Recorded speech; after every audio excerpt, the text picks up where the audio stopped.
Hello, everyone. Hi. How are we all doing? Let's close that. Yes, hi. So, first off, let's do a mic check. How are we all doing? Can you hear us? Coming through okay? Quinny just subscribed. Congrats on the super successful release. It's been hype watching something you spent so long on finally become real. Yes, it is real. With the help of so many people like Phobia here. Hi, y'all. So we are, this is going to be I guess, a live commentary, and we will be answering some questions as well. So we have a questions list here. I'm just gonna move this over to the other screen. So let me just make this, why is the text so huge? You know why? Because I can't, my eyeballs are bad. Okay, so, Sigmarker, thank you so much for the 15-month resub. I really appreciate it. Hello. Yeah, so we're gonna go through, okay, so here's the plan. We're gonna go through the episode once. We might gap over it a little bit, but it'll be like an uninterrupted episode. And then we're gonna go through a second time, and we're gonna be constantly pausing while we elaborate on different things. This is a short episode, and we have way more than 10 minutes and 11 seconds of stuff to talk about, so we're gonna be constantly pausing it and giving you way more information than you ever would have wanted. And then afterwards we'll open up the chat for, there's a problem with the mic, only hearing bunnies doing noise. You're so funny, Hugo. You're so fucking funny. I think that one's a goof. I think that one's a goof. Well, I can't tell until I'm done reading the bit. That's true. Yeah, and then we're gonna like open up chat, ask some questions. I've gathered some questions from the YouTube channel. I kind of just asked if you got some questions for the because we passed 200,000 subscribers on the YouTube channel, so I wanted to do a Q&A video. And so I opened up, I asked them for questions. A lot of those questions were more broad about the channel, not just Bunlith Show, but there were a lot of Bunlith Show questions, so a lot of frequently asked questions, one might say. So we'll go through that, we'll go over those, and then I'll answer them more in depth in the actual 200k subscriber Q&A video special. I don't know what you call those. And oop, stream dropped. Okay, we're back. And then we'll answer just some questions from chat directly if they haven't been answered already. Yeah. So if you do have questions, hold on to them until then, so we see them when we actually open it up. Yeah. All right. I'm gonna 100. That's not bad. Okay. I'm going to pause our chill Bunlith music, which is gonna be playing in the video. But yeah. So we're just gonna be here. We're gonna be chilling. We're gonna be yeah. We'll be having some comments, but sure, we won't be pausing the video to elaborate on anything. So, yeah, it's a VLC player, my beloved. Yeah. So we'll have subtitles enabled. I'm not sure; it might be a bit obscured by all the stream stuff, but without further ado, let's just get this started. And please let us know how the audio sounds.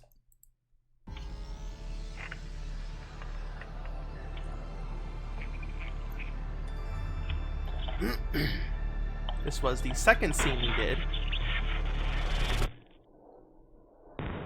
Sounds good? Great. Yeah.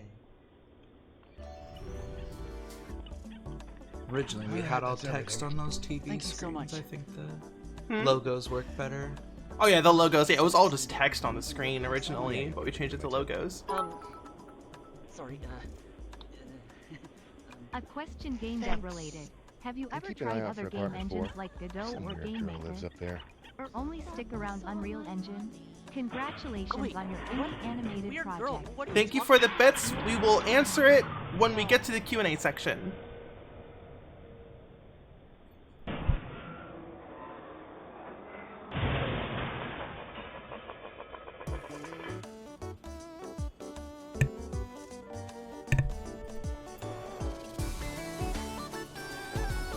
I think the falling backdrop is the most enjoyed gag. I love putting the keyboard smash into the subtitles. That was fun. You must be the real I had a hero. lot of fun with the subtitles, honestly. You can tell. Every single Y, there was like 6 Y hyphens there. Another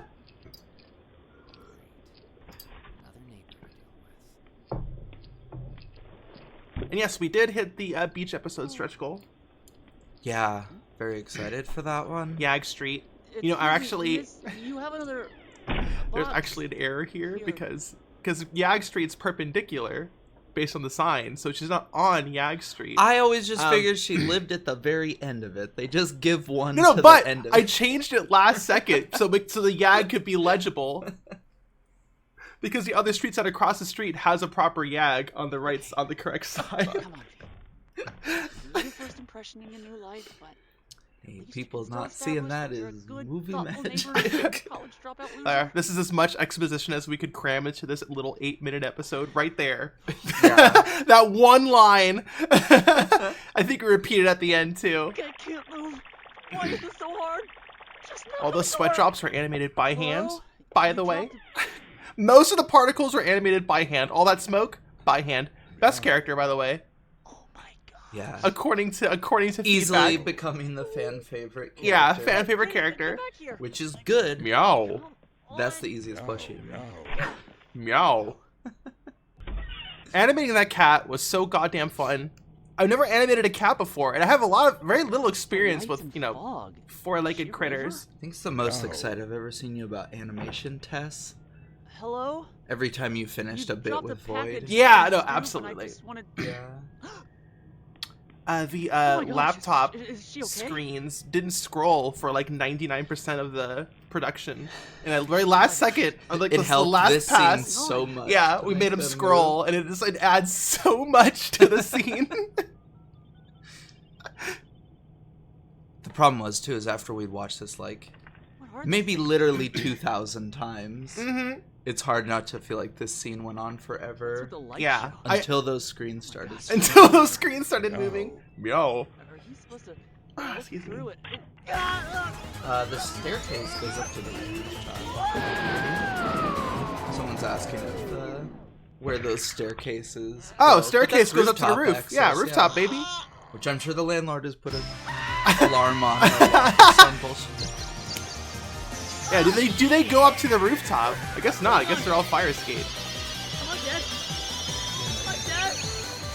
Stay tuned to find out if they ever go to the rooftop. For So real. this scene was super fun. Obviously, this is my favorite scene to animate. The animation took like a couple days. It was all effects work. Most of the hours was effects work.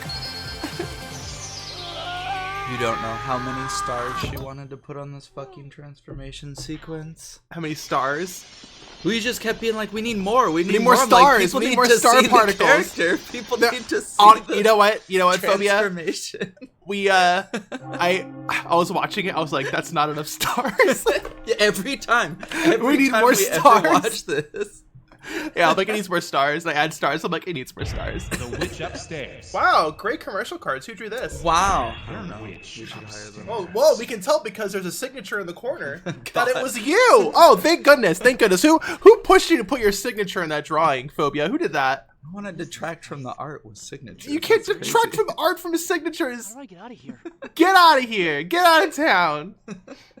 Oh, thank God, I'm an actual person. All right, here's the best monster in all of fiction upcoming.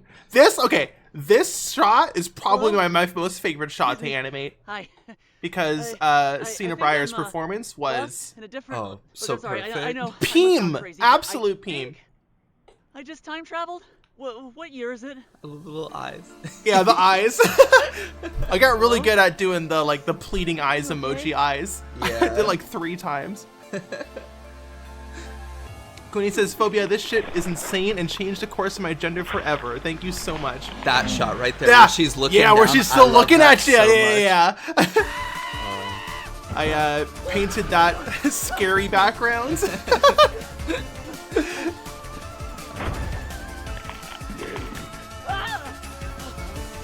Guess one is capable of rendering mind-blowing effects, etc. Yeah. Exactly. And the mummies. Most of these monsters Phobia made from scratch, and the ones that aren't made from scratch, Phobia Oh yeah, we just retextured. retextured. Like Phobia retextured this werewolf. This werewolf is at double the resolution. I think that was the first one I retextured. No, it was the dog. The doggy, yeah. Wish we didn't. Oh, episode 2. We got some other monsters Oh, yeah. for episode 2. What are they? Who knows? Don't spoil any more monsters. That's true.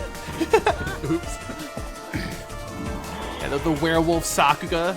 That was great. Here is your favorite gag. This is my favorite gag. The script, it's still in the script. The script, like, V was going to jump through and shatter through the window, like traditional action style, and I just wanted to cut the tension from the fight, from the chase. So I was like, we need a bit there. And that's like my favorite. The ghost, goddamn. Oh, This shot right You here did so has good like with this. 4 plus unique rigs just to get the bandages to wrap around her. I so appreciate that you actually animated all those. All those bandages individually animated by hand. Fuck that ghost. And it's on a separate render layer, so it's transparent. Fuck that ghost. Too much of the first 2 episodes is gonna be bringing old monster concept art of mine to life. Yeah. Thank you. Uh-huh.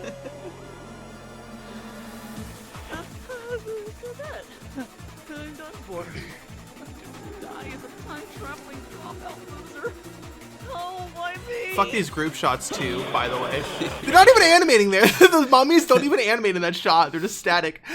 No one would notice if you didn't say anything. They're just the stunned mummy in the background. Yeah, they're just stunned. I just like not to even think they're like, fucking whoa, animating. whoa. That shot kind of fits. Oh, there she is. It's, Yeah.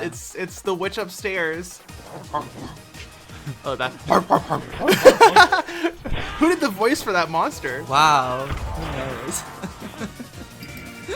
It was Phobia. There's like so many monsters in the background that just aren't animating. They're stunned. Stunned by bunny. Yeah. So, we ran out of money. Anime always has If you frozen wanna give background us characters. money to That's see the true. series continue, Yeah. You can donate to our shiny Or they have freshly 3D launched animated background Kickstarter. characters and Yeah. you lose your mind. And yeah, this is Kaylee McKee who's gonna be voicing Bunlith. Yeah. Because I'm not a professional voice actor, and I have standards, and that would be kind of weird. I'm gonna be honest, for me. And yeah, I think that was also like a first take. Like, just fucking nailed it. Yeah. Wow, look at these beautiful drawings. Who drew these? We'll never know. There's no signatures on them. We'll never know. Yeah. Oh gosh, if we put signatures on all of them, Phobia. That would Phobia be drew 'em. so Okay, I love the werewolf woman drawing here at Little Parks. I like the little us for the. Yeah. That was so cute. That could have been the first art, like drawn by. Yeah, I got a little carried away. You on the did? first one. Ah, look at that. It's very good V. Very good Bunlith drawing here. That was just redrawing our little test animation. Yeah. And super ambitious The with this boy. animation. Yeah, Belshipper Usabe. Great meow. Oh, great person. What? Gianni and Wes. Incredible jobs. Yeah. And this drawing I love so much. Little promise of what the future episodes will be like. You are super into the fire escape. I love the fire escape. The fantasy of what we don't have. Yeah.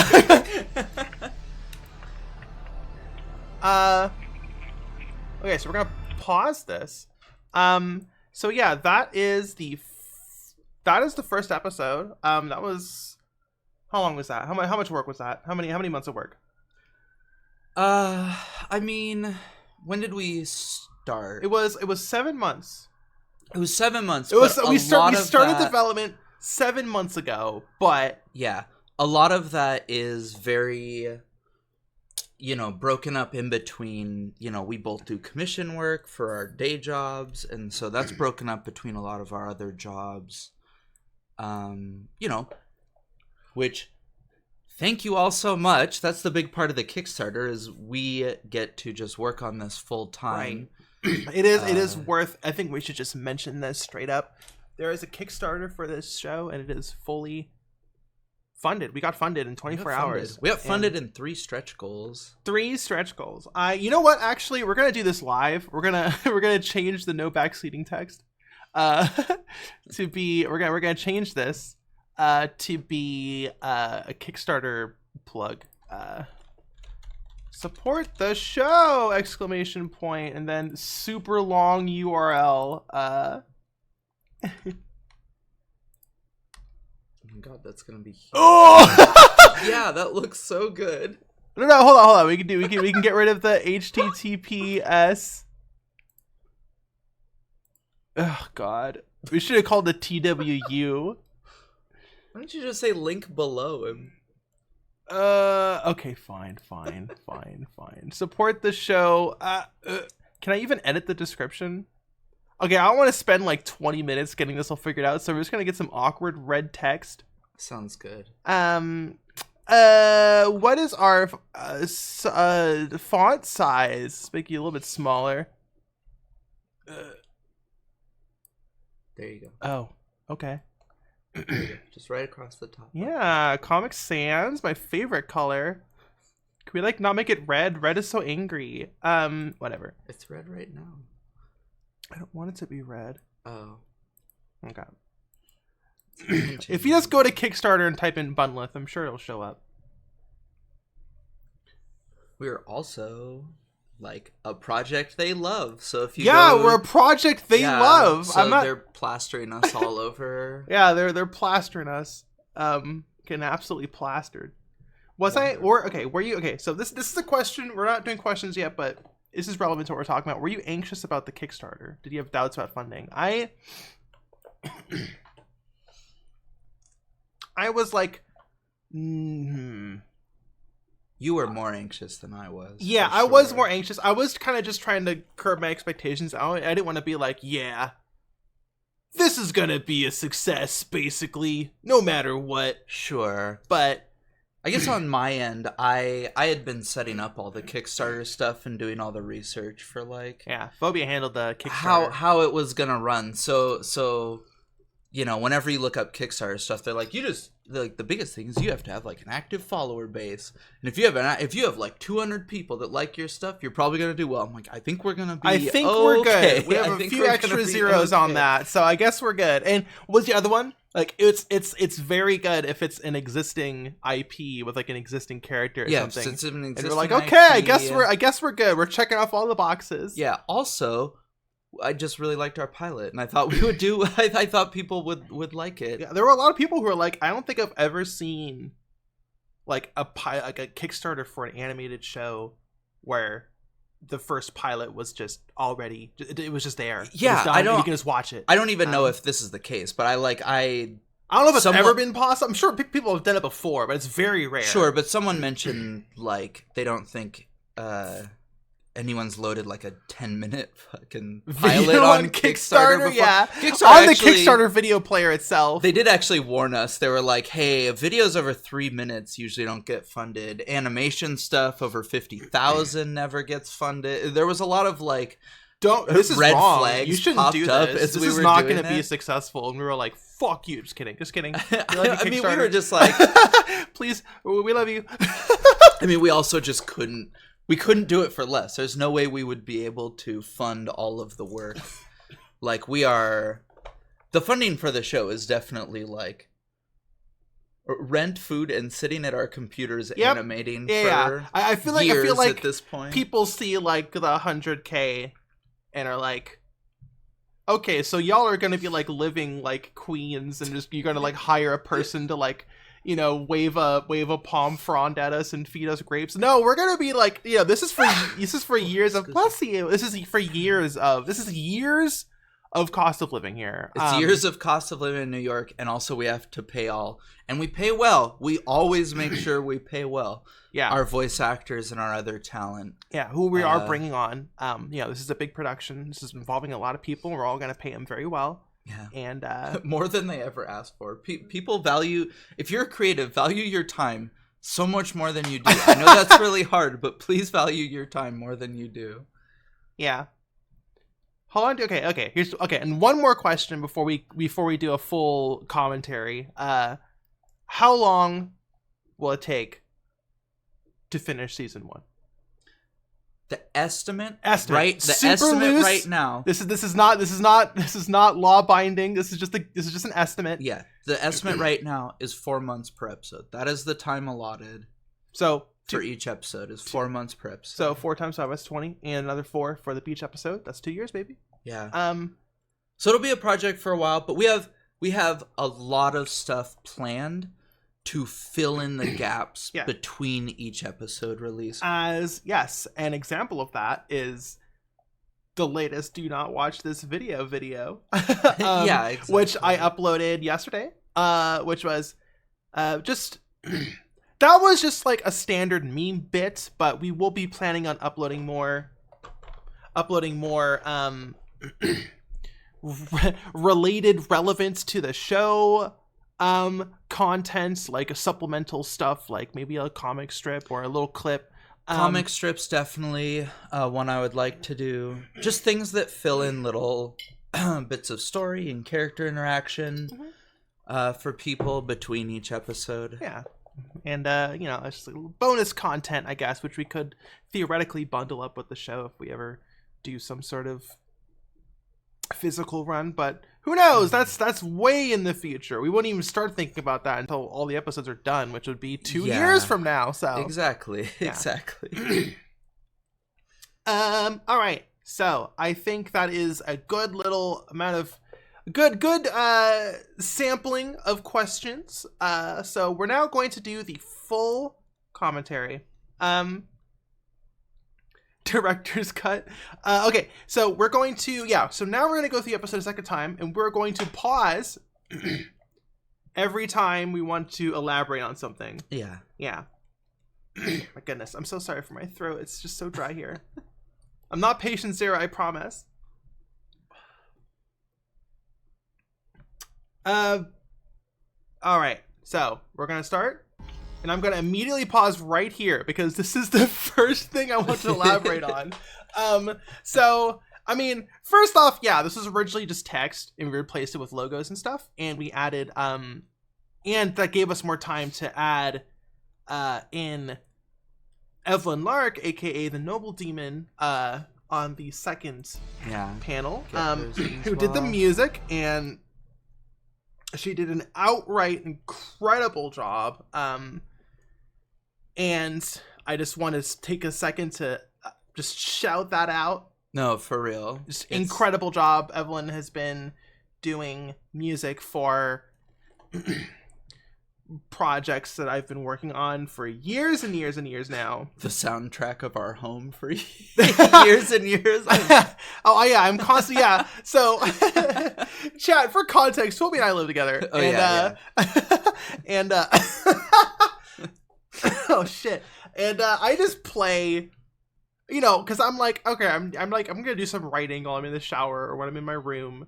So I'll just play the music that Evelyn that Evelyn composed, and just like stew in it while I think about the relevant scene or whatever. So whether it's been Bloodborne PSX or Nightmare Cart or Bloodborne Cart or Bloodborne Cart or fucking Witch Upstairs. I've been listening to her music constantly playing music, just on repeat thousands of times. Yeah. It's wonderful. But it's wonderful because it's great music. It is. It is great music. Yeah, we've been whistling the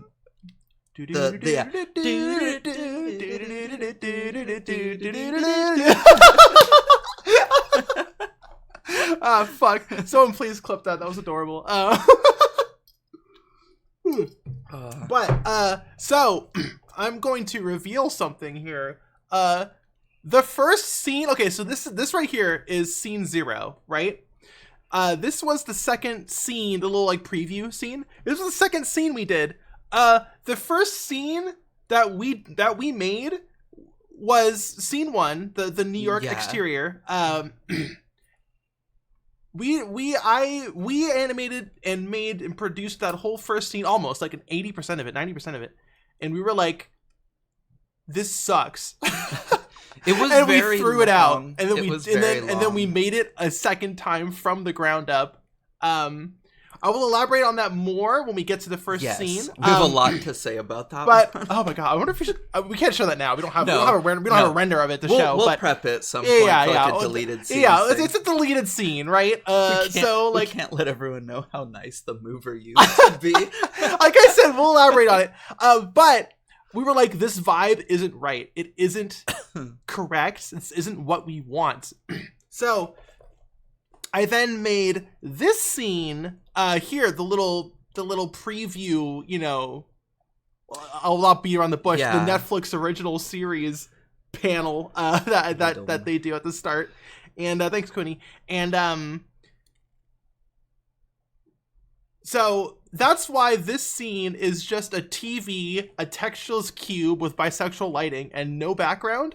Just because I told myself I'd go back and add a background, but we also went back and forth on how involved this was going to be, because I remember when we first brainstormed this, it was like, oh, we would have the full apartment and she's running around the apartment and like putting all this stuff together. And it was just like, that's like way too overdone for like the intro to right. The so I made something quick. It was, and the animations are like just most of them are like simple loops that just kind of just pop in and out, and it was a lot more snappy than the first scene, which was like 90 seconds, which I think we lowered to 60. And so it's what go ahead. No, it's just what I realized with a lot of these scenes. This like just hit me now. As we're sitting here talking about them, a lot of the pacing we originally wrote for this like fit a 30-minute show. Yeah, not. It was like the original direction was a lot more.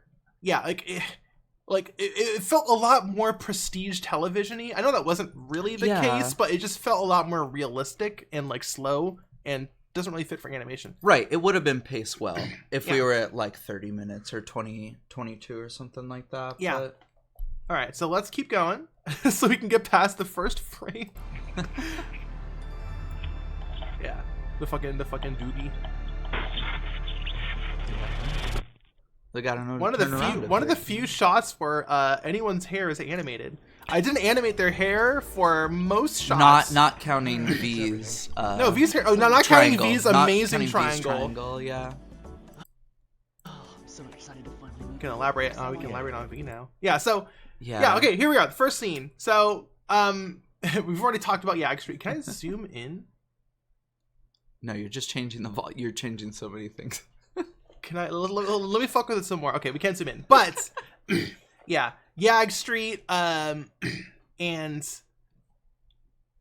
I believe the Mover was the second character we made after making V. V was the first character we made. Yeah, and I think we shared the other day the sketch, the original sketch. I don't have it handy, but yeah, the original sketch that Phobia did. But yeah, this scene was so much slower. Everyone was nice to each other, and like nothing really happened. The mover was very helpful, and also had kind of the classic horror movie job of doing the like, oh, you all are moving into the house, right? Yeah, there's a creepy witch upstairs, which he still does, but it's been reduced to like 2 lines, 1 line instead of an entire exposition. Yeah, because he just went off. He was like, "Oh, I move people in here every blah blah all blah the time, all the time," and everyone moves out because of some weird stuff going on. We just cut all of that and just reduced it to there's a weird girl who lives upstairs, so like keep an eye out, and like we reduced all that down to a single line. And the mover is just rude and annoying, and that's just funny, I guess. It's just funny. We grew up with American sitcoms, so yes, it's funnier in the traditional sense. We'll share the art of him soon. Yeah, the mover. You can tell how nice he was supposed to be from the art. Yeah, the concept art would be very different if he was acting if he was an asshole. Yeah, from the beginning. I just want to mention every mover I've ever hired in New York was nice as hell. It's true. This is not accurate to real life New York. Yeah, they often fucked up my stuff, but still, they were very nice. Another thing, actually, fun fact, for, once again, 99% of this production, the scene in the background was spring/summer. Yeah, and then it took 7 months. And then it took 7 months for us to finish the show, and I was doing the final polish pass, and I was like, we should make it fall. So I grabbed the sprummer. Yeah, exactly. So I grabbed the trees. By the way, this background, I think, is the best background set I've ever made, and we never really had a full like shot that's like, look at, you know, like establishing shot. We will. It's gorgeous. But yeah. Like all the shadows and the ambient occlusion, like up here, like you see like the ambient occlusion like underneath the fire escapes and stuff. Yeah. It's all vertex lighting and the anyways, but yeah, the trees were photos that I took, and then we digitized them, and they were like green summer trees. So I threw them in the A-Sprite and fucking hue shifted them to make them autumn, which works so well. Yeah, scattered some Honestly, some leaves on the ground. Helped more than anything. Yeah, the leaves. So I added autumn leaves on the ground, which I already textured for a Bunlith render last year, for last fall, and so I just scattered those on the ground. It actually really helped make the background more interesting. Fall is just the best season from an artistic perspective, and also every other perspective. So, and now that we've launched the show, we can go out and enjoy it for 2 seconds before all the leaves are gone. Yeah, God. Thank you so much for the subscription, for the 4-month subscription. Damn 80, I appreciate it. Damn. It also explains why V is wearing a giant sweater, because it's cold, I guess. Anyways, we're going to keep going. That car driving in the background. Hold on, I'm gonna I'm gonna rewind a little bit. Everybody loves cars. Yeah, whatever. Give me my tip. That car driving in the background is actually a leftover from the first version of this scene, where there is a bit where V is staring at the keys. Right. And the bit, instead of the mover saying, yeah, whatever, give me my tip, and he's rude, and it keeps the pace up, V just stares at the keys for an extended period of time, and it's like, aha, it's funny because it's awkward, because V is just staring at the keys and not giving the mover the tip. Yeah. And the car drove across the background to like punctuate that, and it just didn't. It was didn't so work. slow. It was so slow. So slow. So slow. So that's Look, we started off very auteur. It was gonna be. It was very auteur. Yeah, it was gonna be so. So that's what that car was for. And I just never removed it, because I was like, well, it would be nice to have some background. It'd be nice to see a car moving. Those wheels aren't spinning, by the way, but you can't tell because the resolution. What the thing is okay. The thing is as the pixels get crunched as it moves away, it looks like motion on the wheels. Yeah. No, but like literally, right? Yeah. Like, yeah. The power of the PS. Power of the PS1 mind-boggling effects. The power of the PS Nebula. Thanks. I love this shot so much. Yeah. Thanks. It's just I don't even think this was. I should like put a little like gleam on his teeth or something. That'd have been great. More stars. Yeah, more stars. It just shot me. Just shot me for stars. Cut, yeah. Cut. Thanks. It'll just be stars over the whole thing. I want to say I don't think this shot. What?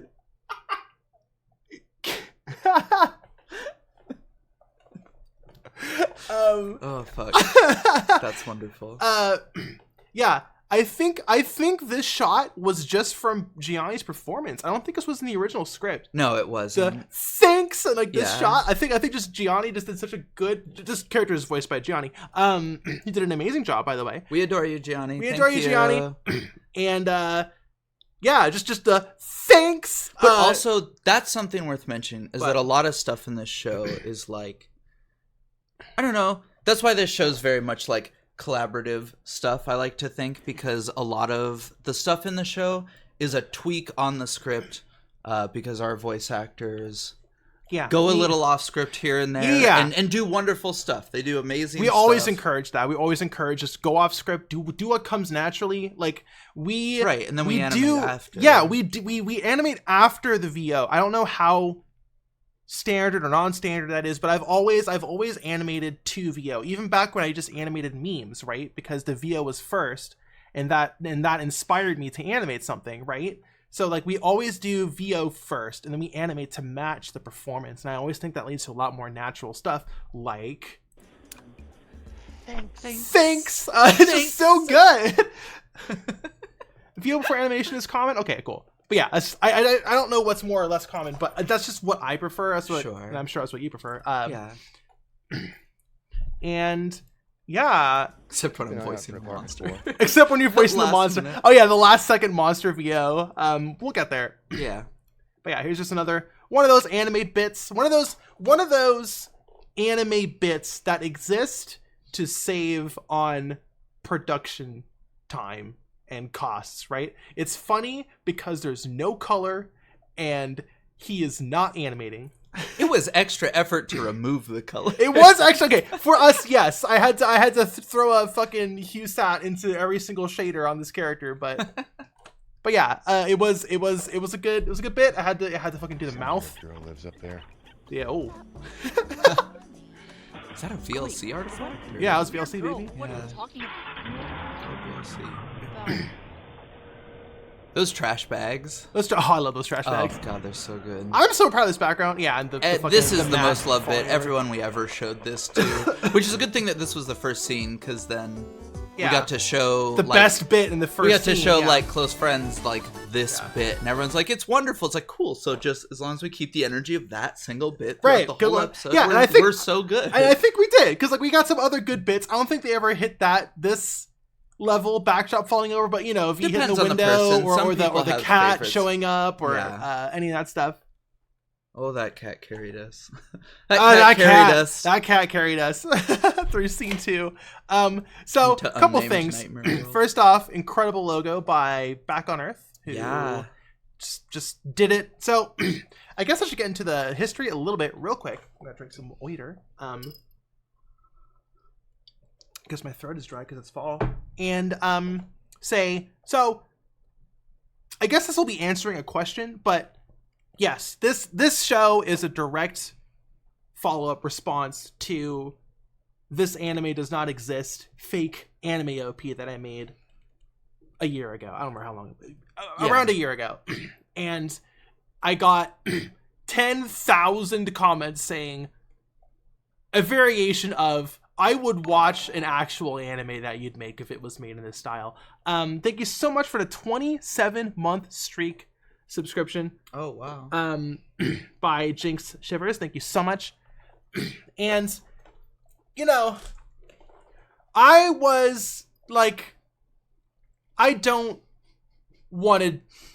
think I should do that. And Phobia here, who is on my right, was basically like, my reasoning was, I make video games. That is what I do. I make video games. I'm a programmer. Programming makes me feel satisfied. Animation does as well, but I'm a programmer.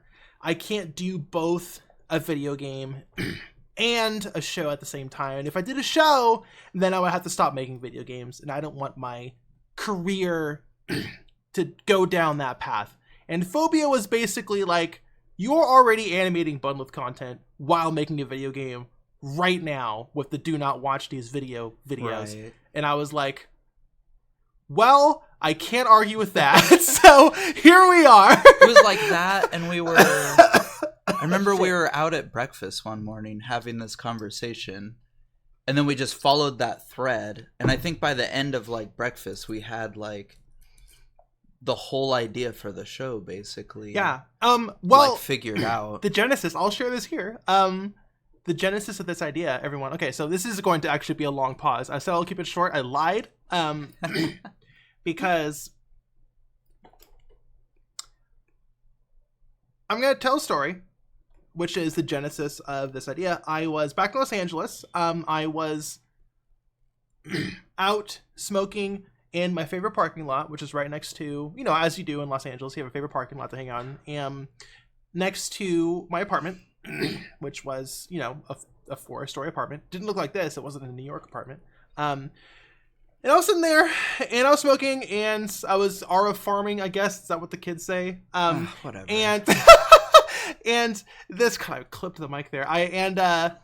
This like 50-year-old white woman Karen type character is like walking towards me from across the parking lot, like directly towards me, and I was like, oops. And then she walks up and like approaches me. I don't know if any of I know most people in here are queer. I don't know if any of you have experienced this where like a cis straight heterosexual person walks up to you like and wants to talk to you, but like is like always worrying, always like just anxious in their head about fucking something up, so they approached you like they would approach like a sopping wet puppy dog in the middle of the street, or a bomb, yeah, or they're just like so this lady approached me like that. And, oh, by the way, Funny Wes is in chat. Hey Wes, how's it going? Wes is one of the voice actresses. Anyways, I'm gonna continue the story. And so that happens, and I'm like, okay, what the hell? And this lady is like, hi, miss, is miss okay? The whole like pronouns thing. And I was like, yeah, what's up? And she was like, so I have a daughter, and she won't stop talking about the real life witch who lives upstairs. And I was like, huh? And she was like, yeah, so like if like she sees you again, can she like approach you? And like, would that be okay? And I'll be like, huh? Yeah, of course. That is what? And she was like, okay, cool. And then she walked off. I never saw that child, so like, sad ending. But that stuck in my head for it's very adorable ever. The original idea was that V would be a child, because that was the inspiration. We decided that probably would be better if V was an older character, so we did age V up. We went less Ghibli. Less Ghibli, yes. Yeah. Most just because we wanted to. We didn't want to make a show for children. We wanted to make a show for adult queers. Well, all the storylines that we could think of that we wanted to do and explore were definitely more adult than that. Yeah, so we decided to age V up to be a full-on adult. Yeah. In his 20s. We gave V growth hormones, but that was the goodness, excuse me, goodness gracious, that was the core inspiration, and we just elaborated from there, and everything kind of started falling into place naturally. Yeah. Now that story time's over. Now for the reason why I actually fucking paused this, look at these. Do you see these fucking purple particles? You see these fucking purple particles? Do you see this shit? I want you to appreciate this. Do you notice how? If you look at this, there's no particles like right here, and then they kind of just appear on screen. Oh my god, Blender particles, like doing like PS1 style particles in Blender is a lot more difficult than I thought. So basically there are a lot of particle effects that you would expect that aren't present in this renderer. They are present in a different renderer, but we were already 2 scenes into production, so I couldn't just switch to a different renderer halfway through. Hold on, we're turning the fan up. Is it getting picked up by the mic? Hold on. Do you want to open the window? No, it's fine. It's fine. Sorry, we're overheating a little bit here. But anyway, so I had to manually set the opacity of the smoke cards to be distance from camera instead. So, because they when they spawn, they go out the window, so they change distance to camera is the only thing I could have that would have it fade out as time goes on. But of course, when we redid this entire scene from scratch a second time, I redid this camera animation. So all the meticulously set values were off, so the particles kind of just show up halfway through. Hold on. Fun fact, I recorded this episode on VHS. Sneak the Wolf says 20 bits. Fun fact, I recorded this episode on VHS. That's awesome. That's wonderful. That's amazing. I had a few people tell me they were going to put it on VHS. I think Duper was one of them. Yo, that's so cool. Yeah. But But yeah, so fuck these particles and fuck all the particles actually, because after this was the first particle I made for the show, and after this I animated them all by hand because I just could not be fucked to deal with this. I feel like moving forward we'll figure out some more tricks for it. We might just switch to the different renderer. I don't think it actually changes anything visually. I think it breaks all the PS1 effects we did, but if we do it, if we set it up from scratch to be in that renderer instead, I think we'd be able to do proper whatever. This is getting a bit technical. Getting into the weeds. It's for the super director's commentary. Oh, I'm so sorry. Yep, there she is. There's Lainey. I'm gonna rewind it a little bit. Just to look at some of these to look at some of these wonderful expressions here.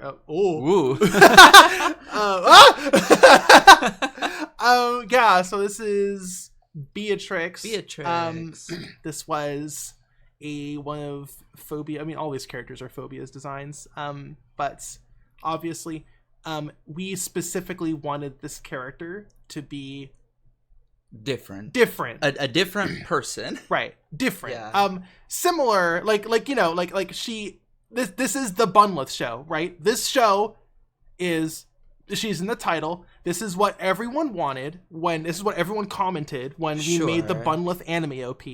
So the only thing we knew for sure going into the show was that it's Bunlith, right? And so we had to extrapolate from there. We wanted to hold on. We got another text to speech. Have I saw the TV glow? Okay, that is an irrelevant question. We can answer that later. What series, movies inspired you when making So we are going to be answering questions after this commentary. I might put that in the text actually. Yeah, I was gonna say put that in our. Let me put that in the. We are going to answer questions after commentary. Might be worth. I'm gonna save that question real quick so we can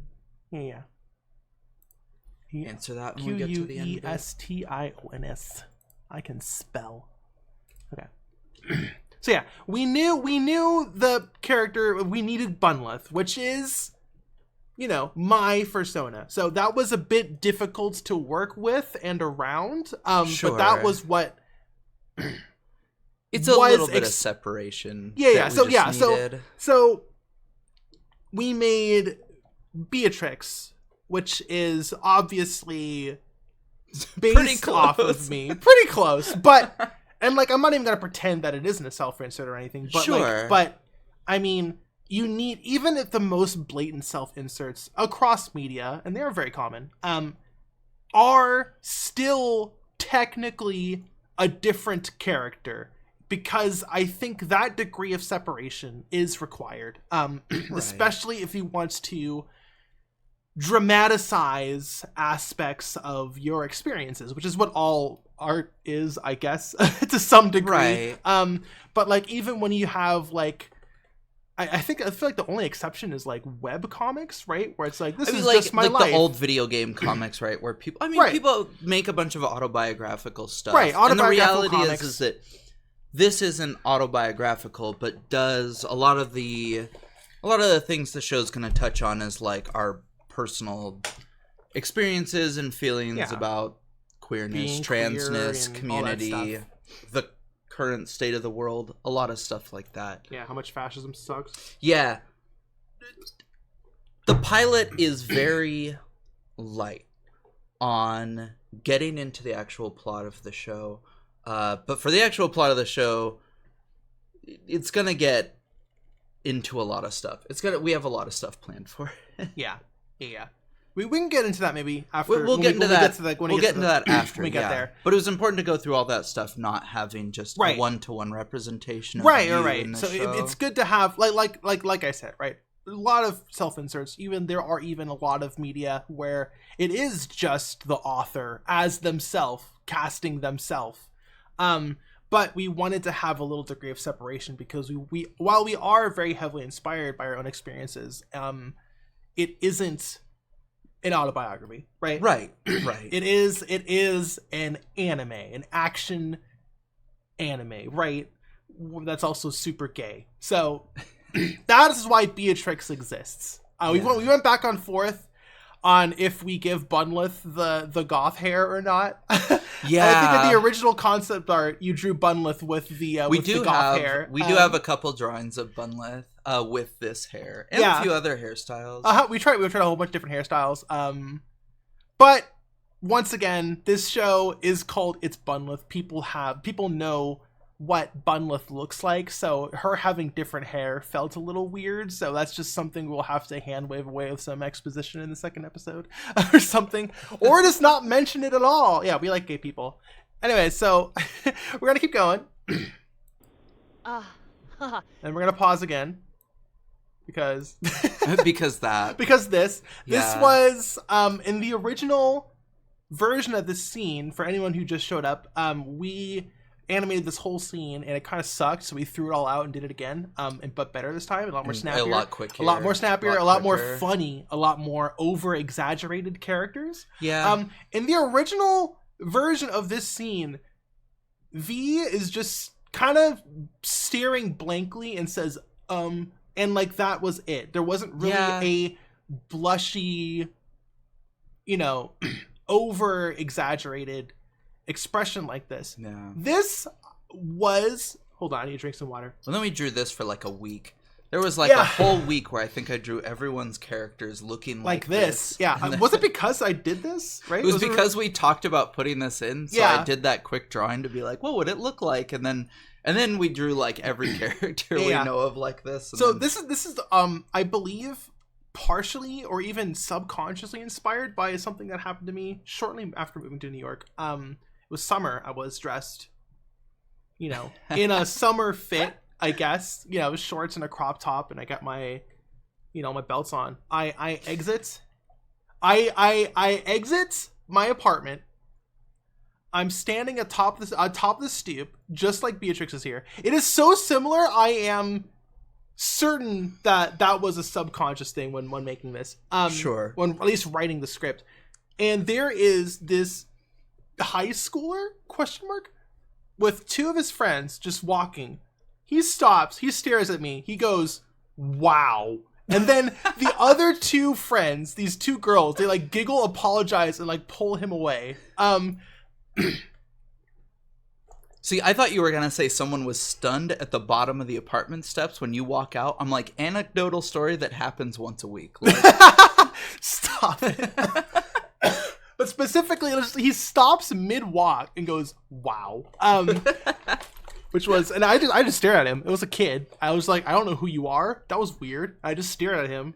And I'm sure I looked kind of like how Beatrix looked right here. Kind of pissed off. I don't know. I have resting bitch face. Like, I know it. We all know it. I feel like it intimidates a lot of people. But, yeah. So that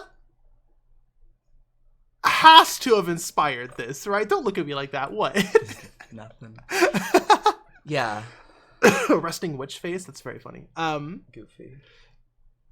Anyways, so I decided let's go all in on over exaggerating V and every character. It was also, I think, partially V kind of just didn't react correctly, or as one would expect in the first scene. I think it was also partially us watching a bunch of other animated series and feeling like what worked, what we thought made it more enjoyable to watch in the short form stuff. Yeah. So we after we did the first scene, there's a lot of soul searching. There was a lot of soul searching. We're like, it's kind of bad. It's kind of slow and boring. We sat down. We watched all of Punch Forever. Like we 1,000 all times. Of Big Top Burger. We watched all of Digital Circus and I think like most of the Glitch stuff. I watched pretty much everything animated thing I could. We took a lot of YouTube. notes. Which I guess I had already been doing, but now we were watching with it with a notepad. Yeah, with intention. and we sat there and a whole bunch of other stuff. And we sat there and kind of like, reevaluated what the show should have been. We will eventually post this first version of the show of this, but somewhere sometime. We'll post that first scene. Yeah. Yeah. So I also think, sorry, to finish my thought, I also think I was a bit like, I guess I was like embarrassed to like basically animate an OC reacting to a self-insert like this, right? You know what I mean? Like it was difficult to get past that. Also, another good reason for the separation between character and self is so that you can feel a little more comfortable doing whatever with the character. So, all right. So this person is talking about opinions on self-inserts. So I'm just gonna let this text-to-speech go out. We don't really need to elaborate on this right now, so we're going to keep on trucking. So let's continue playing this. I also really liked animating this, the fingers. Yeah, you did so good with the hands and all of that. This is also one of the few shots right there. So with the animated hair. With the animated hair, yeah, because this was kind of her intro. Right, so we animated her hair here. It does immediately stop. I wanted to go back and animate her hair in this shot, but we didn't. The squeak. This line, great, another neighbor to deal with. So last minute. So last minute, in fact, that it is not crunched. The audio is not crunched. That is full quality audio. That is a mistake. And enjoy the one you get. Enjoy the one line, voice line you're line. ever gonna get. Yeah, because we did all of our audio in Blender's video editing tools, and then because Blender, when you export it as a WAV file, you can just set the audio resolution. So I crunched it. So it's all their voices are at. All their voice files are at full resolution, at the resolution that the voice actors and actresses sent to us, with the intention of like I wanted to preserve that if we ever do like a HD re-release or whatever. Who knows? Who knows? Just in case. So we crunch them in post in Blender. I guess we should see this right now. This script was written with the intention that we would not have a voice actress for Bunlith. That we didn't have a Beatrix. Yeah. Because we didn't. At first, we didn't have a Beatrix. We did not have a voice for Beatrix. We just had Cena, and Cena's amazing and gave us so much gold, so we were like, well, we'll do a whole episode. Yeah. That probably explains the kind of weird way this episode was written. Was that the right decision? I don't think so. Like, if I were to do this again, right? Sure. We were working with the limitations that we have. Well, if the hindsight was 2020, but also magically had the ability... If we had a time machine. Sure, if we had a time machine and we could go be like, okay, Belsheba, Cena, Kaylee, reach out to everyone before we get started. Yeah. But the problem was we're like, okay, we'll make this show filling in the cracks of our already demanding, like... days. We had a tight deadline. So like we worked with what we had, and we did not expect to have a voice actress for Beatrix and Bunlith. But we ended up getting, working with Kaylee for at the last second, and so we went back and injected some lines into the script last second. Culminating in the at the very end. The script originally, I guess I'm getting a bit ahead of myself, but the script originally did not have that. It ended a lot more traditionally. Didn't have anything from her. Yeah. So how would have the writing been different? It would have been completely different. Like it basically. Oh yeah. I can't even answer. Well, that's the thing. Like if I had to guess, they would have like met in the apartment, or they would have met in the room, or something like that. They would have had some dialogue exchange up before the. It would be an entirely different. It would be structured very differently. Yeah. So, but that was one of the limitations we worked with.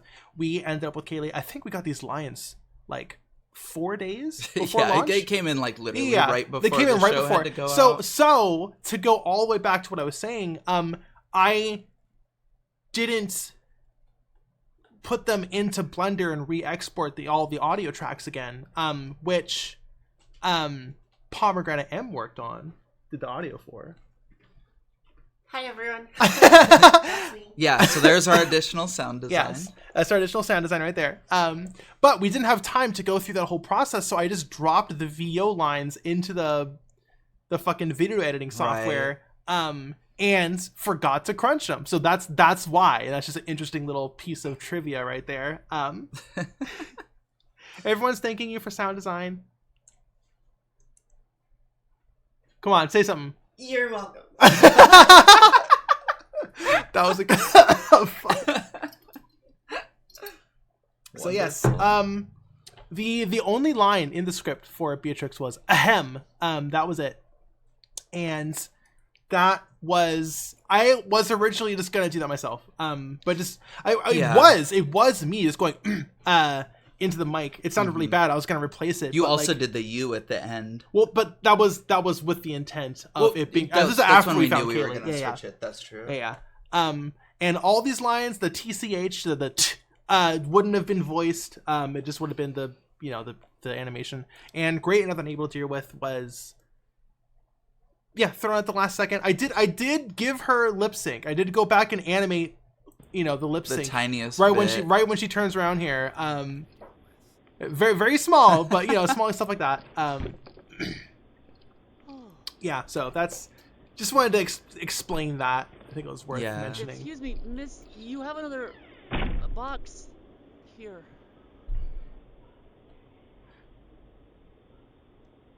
All right. It's one of the last textures I made for the show. What did it just say before? Huh? What did it just say before? It just said Beatrix Apartment 4 in like big ass white Arial letters on there. font. Yeah. Just throw it on the box. Yeah. This like I think this was the last texture I made. You could actually Yag Drive. It actually said Yag Street, but then this text, the first version of the texture said Yag Street. But if you look, if you get a full shot of this, you actually see there's a little drive here. So this is technically Yag Drive because I don't know. I think DR was easier to.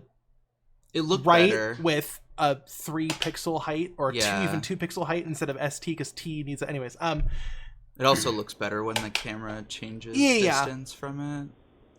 Yeah, so up here, I did not expect it to be legible. It says Yag already email. I don't know what to put here, LOL. I did not expect that to be legible. Barely readable. It's barely readable. Because like all this stuff, I think this is just me key smashing. And it was just too small text to like read. It just looks right? like but like that just says. Anyways, 1, 2, 3 Yag Drive, baby. I will say the one detail that I kept getting hung over. What? That I always meant to look up, but then there was part of me that was like, fuck it, I just don't want to know, was whether or not it counted as a drive being a street. I don't remember. I don't even know. I have no idea. So I was also the big Y. You can't really see because it's obscured, but it's like G for ground and all that. So I made a Y for Yag. Wow, it's just everywhere. Don't even say it in this episode because she didn't talk. All right. Anyways. I do love the conversation we had to have with every voice actor about. Oh no, that's not a typo. That's Yag. That's just Yag. That's Yag is how you say that. I mean, even before, because I remember someone wrote real quick aside. Someone wrote an article about me when I was streaming, and they were like, "Oh yeah, and this streamer's like catchphrase is Yag," but their editor caught it and replaced it with "yeah." So the catchphrase is "yeah." Yeah. So I had to like reach out and be like, "I don't think that's right." Yes. So another small thing. One, I'm really proud of these little bevels here. This is all flat texture. It's all fake texture trickery. I'm just really proud of that. I want y'all to appreciate that. Anyways, this shot was added late into production because I have never animated more than one scene before, and I struggled with scene transitions. So I think it originally just ended with V looking up at the camera, and then it was going to cut to the interior. But it just once I put those two scenes together, didn't flow. It just didn't work at all. So I went back and added this shot, which then transitions into the interior. Which great pause. Great pause. Just I leave love it right this there. frame Yeah. so much. Was this even in the storyboard? I don't think so. I don't think so. No. Yeah. Well, again, a lot of we started off storyboarding like the whole thing, but as we started to animate stairs lead up to the rooftop access. Stairs or rooftop access. So we started off where I was storyboarding like the whole episode, but again, the vibe of the show at the beginning was much more like a longer form thing. So a lot of the storyboards match that. And as we started to just trim and cut, we were like, fuck it. For now, let's just do it scene by scene without storyboards. I don't know. We might go back to storyboarding more on the next episode. Now that we have have our pacing figured out and things like that. Excuse me. We're more King likely West, thank to you do so much for the sub. storyboards. Sorry, continue. No, it's all good. I didn't mean to cut you off. I gotta shout him out, or else people get mad at me. Shout him out. Shout him out. Continue. But yeah, basically, this was so slow. That storyboard would take more time to go through than these scenes. Those, I think if you timed out those original storyboards for like the first 3 or 4 scenes, they're longer than our whole pilot. Yeah. It was just we had so much more dialogue in that first scene. That script was so long. Much more happening here. So I definitely feel like I storyboarded enough frames for the whole episode, but only the first couple scenes, which is awful. It's not awful. We were figuring it out, right? It took like we blitzed production of episode 1 before even really figuring everything out. For the whole series, because we just wanted to know what the workload would be like, right? And well, what also the this pipeline is a would be. first for both of us. This longer this is form a first for both of us. We've never done storytelling anything like this in before. animation is a first. So yeah, and that always, of course, includes like one of the outcomes is it wouldn't turn out that good, and that was something that was not wanted, but it was expected. It was something that we knew could happen. Sure. If we're just gonna get it was specifically the first scene, we just get the first scene done, get it out, see how it feels, and it didn't feel that good. So we went back. Very slow. Felt very slow and boring. So we went back and we did it again, and it felt a lot better. Once we shifted and figured everything out. Anyways, let's keep going. I love these 1 pixel wide. Yeah. What are these called? Banisters? Well, yes. I mean, but they're stretched wide, so the pixels are like 2 by 1 almost. Oh, the dithering gives them so much texture. So yeah, beautiful. I can cut my fingers on the edge. Look at that! Look at that hardwood. It's all class. I don't know. Fuck. That wasn't even really intended to be a bit. It was like, because like the fuck off was in the script. The fuck off on the door was always there. But that scene, those two shots was just V being, I'm nervous at the door, and the fuck off was there, and that wasn't. It reads as a good bit, but I realize not everyone sees it as a bit when they watch it. Yeah, I do. People laugh, but that was not intended as a bit. That was just V scare at the door. Oh, look at that! The banisters are now 2 pixels wide now. That's weird. What a weird inconsistency with the graphics. Someone get Crobe Count on the line. Get me canceled on Twitter or whatever. Anyways, let's keep going. It's your first impression in your new life, but at least you can still establish that you're a good, thoughtful neighbor instead of the college dropout loser. Yeah, that is our exposition right there. We had 2 lines. Yes. Gotta learn who the character is somehow. Yeah, that was the. It's kind of interesting because this is the only part of the entire show where the subtitle's 3 lines. Which is like, it makes sense. It's the one of the 2 lines that's exposition, right? I just found that interesting that the longest subtitle is the one where V is giving the backstory. Where V is giving an elevator pitch for their own bio. Yeah, exactly. Be kinder to yourselves in your own Elevator pitches. Yes, chop. Okay. Neighbor instead of the college dropout loser. God, I love animating that stupid little triangle on his head. Yeah. I love just all by hand to animate this fucking triangle all by hand. There's only like a handful of shots where it's not animated. Yeah. Why is this Like so this hard? one, I guess. That means Well, it makes sense on this yeah, one. it makes a difference there, Hello? but yeah. You dropped a... Aw, everybody's favorite. Everyone's favorite, Void. Meow. Everyone's favorite. Like, see, it's not animating there. Hold on. Meow. Thank you for the meow bits, 100 meow bits. Was that Green Cap? Thank you so much. Yeah, so I'm going to here. Let's just keep this going. Whoa, Kitty, get back here. Get back here. Oh, such a good. Cena's so good at this. Yeah. Here, you know what? We're gonna pause right here because this is like my favorite pose I did. The little for cat Void. looking back. Yeah, the little like stretched out cat. Held all It's so super weird. cute. It's the most V smiles. Yeah, in the whole episode. No, and when V gets the keys. Oh, that's right. That's right. And there's some nervous smiling in the second half, but doesn't count. But yeah, so Void, the cat, exists as a like we wanted a black cat, right? As like the mascot character. Yeah. Right? And It's a witch. It's a witch. You yeah, know, yeah, the literally, yeah, classic. exactly. Actually, we Well, could do you want to talk yeah, about yeah, we can share this. We can share this. Okay, so you say it. okay. I've been talking too much.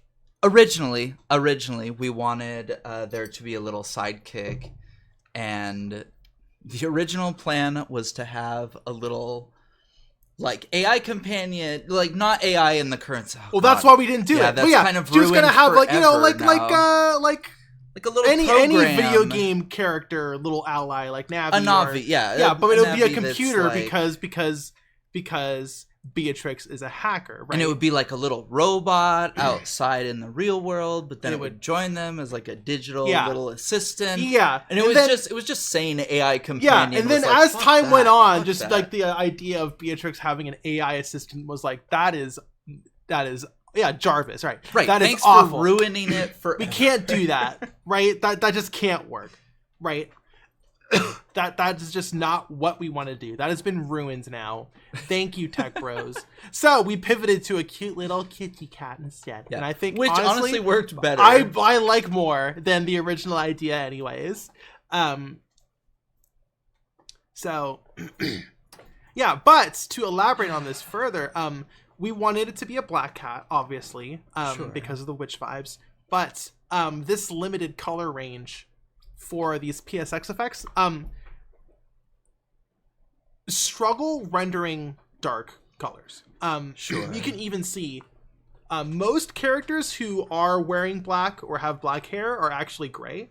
Like this is a dark gray, right? Just so that it can dither still. Right. But like this sign here was like colored as a dark sign, but as you can see, 90% of it is just crushed to pure black because of the limited color range. We actually so I guess I'll elaborate on this a little bit later, but we decided to make that a strength and made Void a pure blackout material, so it is focused 100% on silhouette. There is no detail, any texture or anything outside of the mouth and the eyes, I guess, because of that. And I think that is mostly how people see black cats, because they see them through compressed images on social media, so they're that's why they're called voids in the first place. Yeah. Oh my goodness, excuse me. We also want it to be very like amorphous. Yeah, We want make there it to very be blobby. times Yeah, where Void can be hiding in shapes. And instead of things like that. elaborating too much on like the technical stuff, but I probably made the most complicated rig, if we're just going by bone count, to allow us to make any shape. Basically, we can morph this cat into any shape we want. I basically want to say most of the vertices, most of the points in the model have a bone dedicated to them, or at least like they're grouped together. Cat so with I can most bones. yeah, this cat is not boneless. This cat is full of bones. So many bones. So you can change any shape. You can change the cat to be any shape you want, which we don't really use too much In the first episode, I think the most we see is just cat is like a loaf with no limbs outside of the tail and head. But it'll come up a lot more later. Yeah, in the future, I will be pushing that as far as possible. But like, yeah, we have that. We have obviously the next shot is long cat. I love referencing kitty memes. Like, look how long that kitty is. We just move that out of the way. Right, and I just had so much fun animating this damn cat. So fun. Anyways, this is this is scene 2-2 because this is a separate blend file because the vertex lighting was so complicated. It's our one Unreal Engine shot, like welcome to the power. Yeah, it's vertex lighting, so it is like somewhat. The lights and fog. Is she a raver? Is she a raver? Meow. Sorry, I'm just gonna be quoting the whole fucking thing. But to elaborate, good mouse shape. To comment on the graphics, it's not getting ahead of myself. This is a question we have written down, but like, you know, this wouldn't actually run on a PlayStation 1, right? Like that kind of like comment you get on a lot of like throwback graphics kind of video games and videos, animations and stuff, right? This is unrealistic. This wouldn't actually run on a PS1. And like, I feel like the only project where I actually took that into consideration would be Bloodborne PSX. It wouldn't actually run on a PS1. It was compiled in Unreal Engine, so like duh. But like visually, right? The draw distance was like 10 feet, right? And the poly counts were, they didn't have face details, right? Yeah. And everything was, in general, overall lower poly. But when it came to Nightmare Card specifically, I pushed it to be, I guess you would call it, into accounting for nostalgia range, right? I feel like that's what a lot of people shoot for when they do like throwback art, right? I mean, it's the idea of the aesthetic. And I've seen people argue it's like DS or PS2 or... I just say it's PS something. We're somewhere in between. Yeah, I mean, PSX and it's now. Right. It's impossible to quantify just because it's you know, like, here's another example. It is so funny because when I was making Bloodborne PSX, people were like, this is like nothing. This is like MS-DOS. This looks nothing like an actual PS1 game. Look at Vagrant Story, you know. And now that we're making characters that are on par with Vagrant Story, less realistic, people are like, this is way too much realistic. This is like DS. Why does this look like Kingsfield? It's just, but like that shows the range. That shows the range of how the quality between even games that are on the same console. That's how impossible it is to define, right? That's why we'll start defining it by, we are PSX end of life cycle. We are PSX launch title. Yeah, it's accounting for nostalgia, right? But anyways, that was always the intent, right? We wanted to push it to make the best, you know, visuals we wanted with this style. Right. You still want it to be like very watchable. Mm-hmm. Right. Anyways, that's kind of what that is my take on that entire discussion, right? Anyways. Right. So yeah, this scene is the only scene that's lit with vertex lighting, which was a thing that the PS1 had. Not this many vertex lights, right? But you know, that is that technology that we are using here. And it was a pain in the ass to set up. It looks so pretty though. It looks great, but only half a scene has it. And that's why shadows. I was fully intending on having the entire second half of the episode in the nightmare world, in the digital world, to be vertex lit. But I just didn't. Right. Because it would have been too much work. Hello? You dropped a package out on the stoop box. and I just wanted to... Oh my gosh, is she okay? The unreadable posters in the back. Yeah, the unreadable. Wait, so, yeah. So this is what commentaries are for. All these posters in the background. Those are one of your first textures you made in A-Sprite, right? I think that was the first time you were showing all me of how to use Beatrix's A-Sprite, posters. Yeah. Yeah, there's the Armored Core, and there's Mega Man Legends, and there's a whole bunch. There's a bunch of little ones that are I don't think you totally even see them. unreadable. Yeah. We should put them here. You can't even see them. Is she okay? And little kitty cat. I had so much fun animating the cat. But It's very cute. yeah, this scene, it didn't take as long as the New York exterior, but I think it is the most complicated scene. Oh, for sure. In the in the episode. I feel like this one almost took up the most time. Yeah, maybe. I feel like. Yeah. Also because we went back and forth a lot on this Mhm. with what was going on in the scene, because it felt too long for her coming in. This scene was being animated kind of while we were trying to figure out if the show was moving too slow. Right. So this scene had a lot of like back and forth on like, you think she should sit here so long looking at her? How Should many she lines wait did we longer say? to come into the show? Yeah, do we add all, because we have more lines for this. There's a lot more dialogue for this scene as well that's not in the final thing. Yeah. And just all the effort into the background stuff. There is a small, this is a small bit that I really wanted to underline, but Mark VD, thank you so much for gifting 1 tier 1 sub to, hold on, I got it backwards. Jinx Shivers, thank you for gifting a tier 1 sub to Mark VD. I appreciate it. Anyways, but yeah, there's like every single part of this interior has like a little story behind it. I mean, there's a trans flag right there. Yippee! You can't see it with the fucking lighting. It was so much more like set front and center when it was lit. When it wasn't lit. When it was unlit. When the lights were on. Yeah. But small thing. This was a small bit. Was the I was really proud of was the stack of server racks next to the stack of pizza boxes. I don't know. I just thought that was really funny. I wanted to actually put the headset on top of one of these so we can get a close up. But the layout of the room didn't work. We'll see them a lot more in the future. Yeah, we will. There'll be a lot more stuff happening in this episode, or in this apartment, I should say. We also have another poster here. You just can't. There's like VHS tapes somewhere. There's all kind of stuff. Oh my gosh. And they all have a little story and stuff. Pizza cat. She's alive at least. The one ominous going on? pizza slice waiting to be used. Chekhov's pizza slice that's not lit. It's unlit like an animation cell. Like, oh, that's gonna be moving at some point.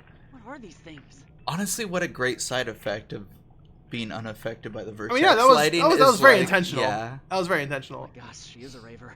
I love this little lighting effect coming out of the... Oh, yeah. I also loved how heinous it looked when this was untextured. Yeah. I'm sorry I'm so coffee chat. Her shoes in the background. The Majora's Mask reference. The Majora's Mask reference. Everybody loves... That, I was not expecting... Like I want to say, like... I am overestimating, but like a tenth of the comments on the YouTube are like, holy shit, that Majora's Mask reference. I was not expecting that to be such a huge thing. And people were like, oh, like that's crazy. Majora's Mask reference. I was like, I mean, I thought it was a cute little nod. Well known. Yeah, I know it is. So well known as a meme. I'm so sorry. You're like, is anyone gonna get it? It's like the very well known Majora's Mask. The Majora's Mask. I looked at it.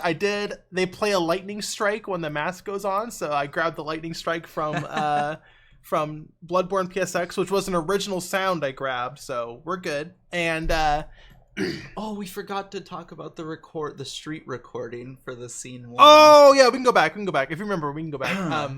Look through it. Yeah, and I looked at, like, the head is constantly scaling up and down on the Z-axis in the original animation, I guess to imply screaming. So I did that as well. How V's just watching, or Boy is just watching. He's seen this before. Yeah.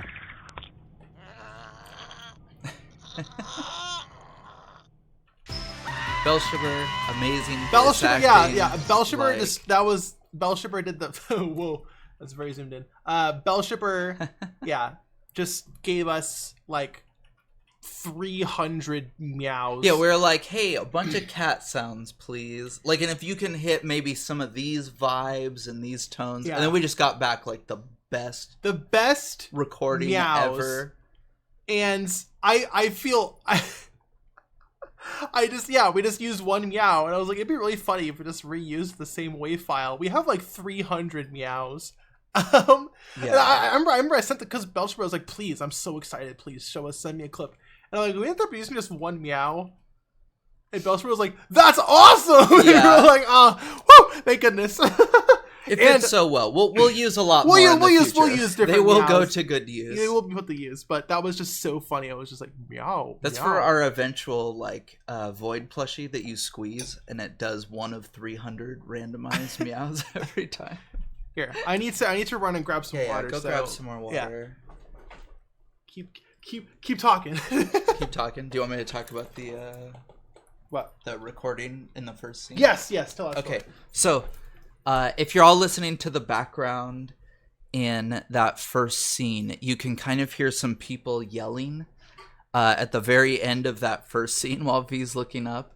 And that was just, that's just Lilith and I running out around Brooklyn with a shotgun mic on the top of my camera recording. We were like, oh, we're very ambitious in the beginning, thinking that we were going to do a lot of our own Foley work for the show, which I would still love to do going forward.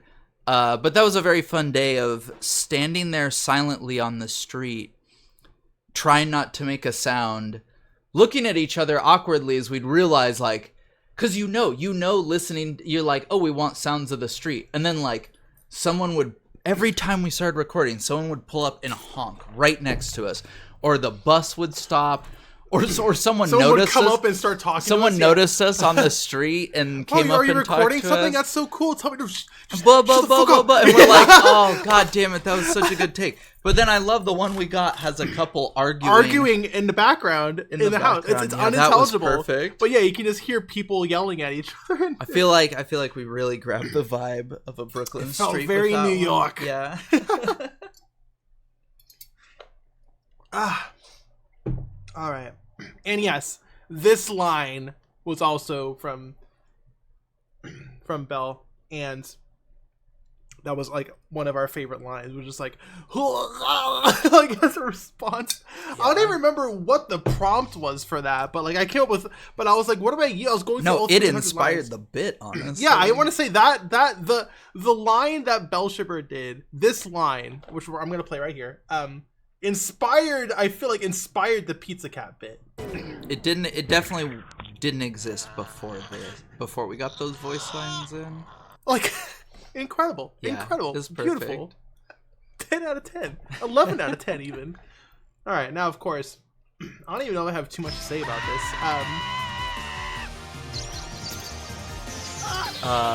We can say look for the stuff in the background. Oh, yeah. No, yeah, there is stuff here. Boom. First try. Yeah. There's Bunlith. Perfect.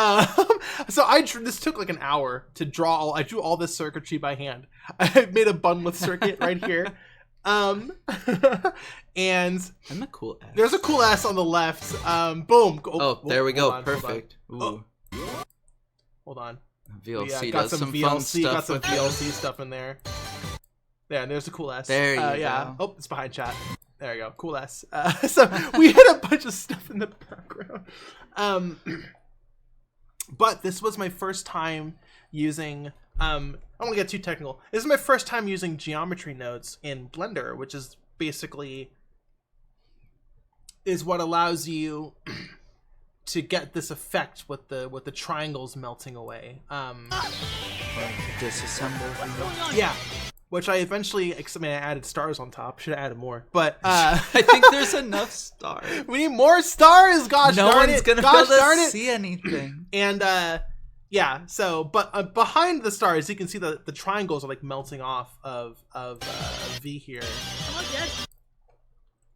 And yeah, that was because of geometry nodes. I love the effect so much that in the following scene where the entire city gets assembled, I just reused this effect, but just expanded it to be works really well. It looks great, yeah. It makes for a very fun, visually interesting, and also really conveys this digital world is coming together or coming apart. So yeah, and I wanted to emphasize the triangles. I actually wanted to change the bubbles in the background to be triangular, but we just ran out of time.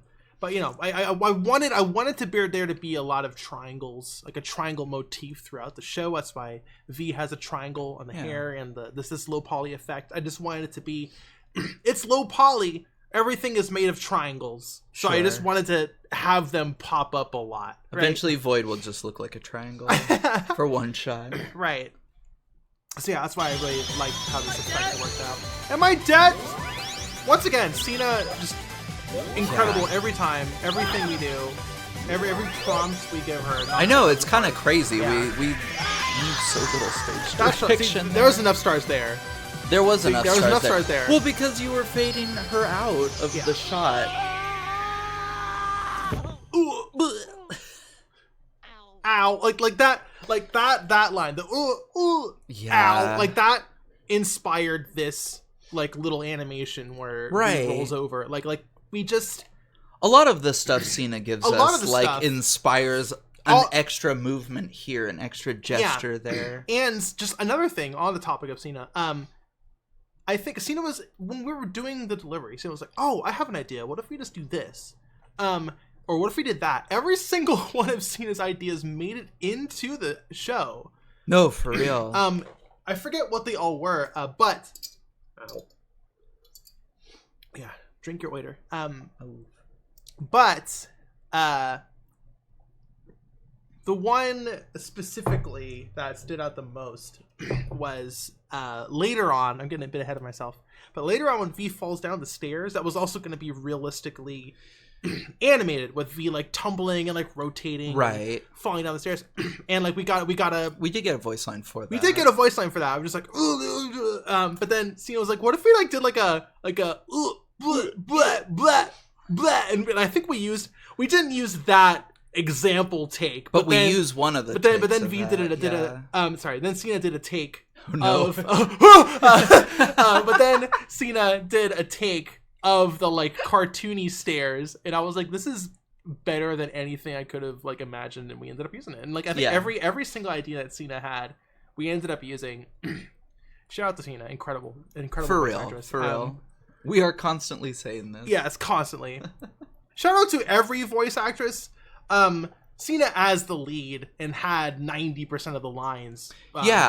Like had to be perfect, and Cena absolutely was. And she was, yeah.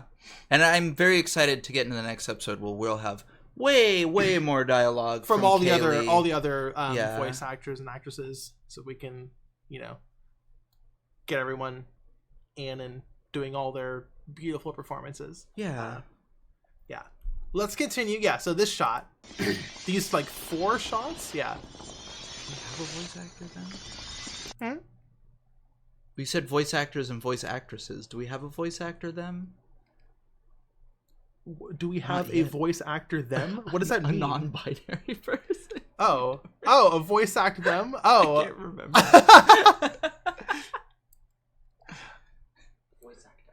Voice actex. Yeah. Thank you, good. Pomegranate. Yeah. So is this the same effects applied to the buildings? Honestly, most of this, I'm really proud of this shot of the bridge, like following the bridge. Yeah. That's probably my favorite one. But yeah, most of this is the sound effects. We actually downloaded we purchased legally because we are now professionals. I mean, I always purchase my stuff legally, officer. But yeah, we purchased a pack which was like 90s anime transformation. Yeah. So it wasn't like ripped from an anime. It was actually recreated using the same technology that was available in the 90s.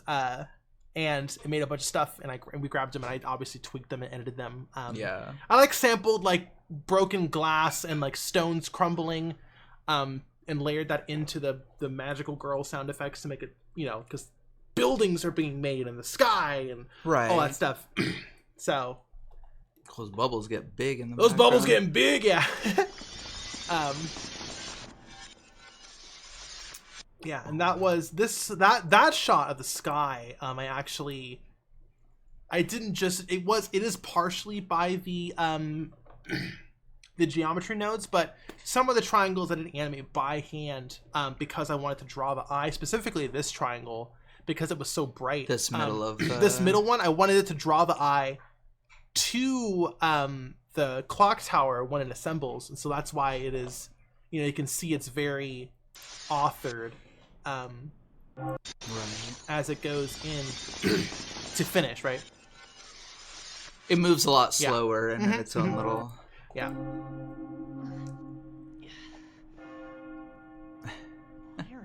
Where am I? Yeah.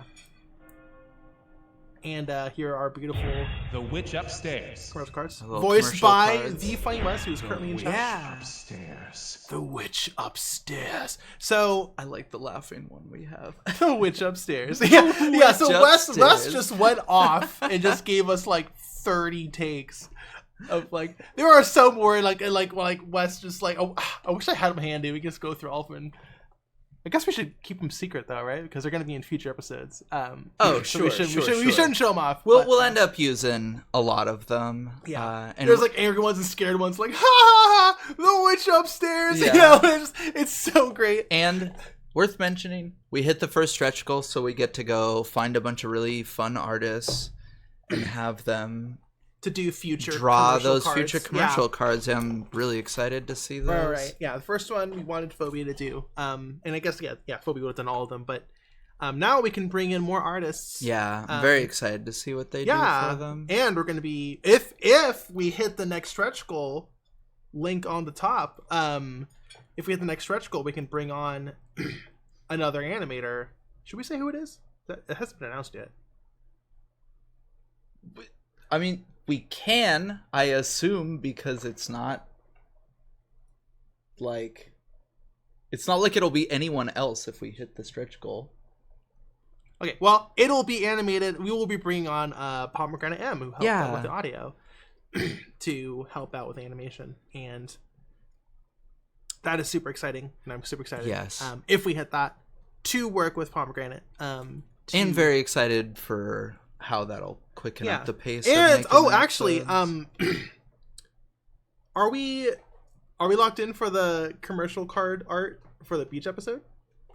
Oh yeah, for the beach episode, it's gonna be Pomegranate and I doing. Yeah. We're gonna bring the same vibe that we have to. For those of you who know our art outside of the show, we're gonna bring a little more of that to the commercial cards for the beach episode. Yeah, the beach episode's like the beach silly episode's one. an extra. We it's can the get silly one. fucking we can get silly hot with it. Yeah, we can get Spicy. wait, a little spicy. Wait, hold on. Yeah, we're gonna get a little kidding. spicy with the commercial cards on the beach episode. But yeah, so so it's gonna be really fun to bring on all these artists and get them paid and feature their art. And... Yeah, I guess we won't announce any of the other people, but nope. I'm very excited about who we have. Anyways, this is another scene transition that I kind of struggled with, but I'm pretty proud of. Also, before we get into this, before we landed on the commercial cards bit, there was originally a logo in the corner here. Yeah, a little it just splash. said the witch upstairs. The witch upstairs, where our little PNG tubers are currently on the screen, but. And it would fade in. That's kind of why this shot lingers a bit longer than you would think. Yeah, it still works. I works. like it. Yeah. But that's why. The Witch Upstairs. The Witch The Witch Upstairs. By the way, these are probably the best Gothic city streets I've ever built. It's the third project. They're so pretty. Yeah. They're very wide for Gothic streets. Very wide. Yeah. There's got so much horse-drawn carriage traffic. Exactly. Look, outside of Nightmare Apocalypse times, the city is a bustling metropolis. Yeah. There's so many women with werewolf heads running around. Yeah, that exists. Oh, that existed before It's a the utopia. apocalypse. Oh, okay. Yeah, I mean, society if we all had werewolf heads for heads. I know, right? God, if anyways, let's keep playing this episode. Let's get there first before we talk about it. Excuse me, I'm so sorry. What is this place? Is this a dream? How do I get out of here? How do I get out of here? Oh, thank God, an actual person. I adore this little overhead shot. Yeah, we do this a few times. The linear camera with the sudden stop is very, very PS1. I even like Dark Cloud for the PS2 has that. It's very, very common where it's like also very survival horror, which is my yeah, favorite. yeah. It's very, like, it's very stuff, easing. so. There's no easing in and out. It is just static movement. That makes no sense. It is a static amount of speed for the camera animation, and it just stops suddenly. That is very intentional because a lot of PS1 cameras did that. So you'll see it here. Boop, right, it just stops. Yeah. And that is very very Dark Cloud. I'm glad someone picked up on that. And yeah, this is my favorite, like, animated dialogue. Anyways. Yeah. Is because once again, Cena did an incredible job, and we didn't even board this part.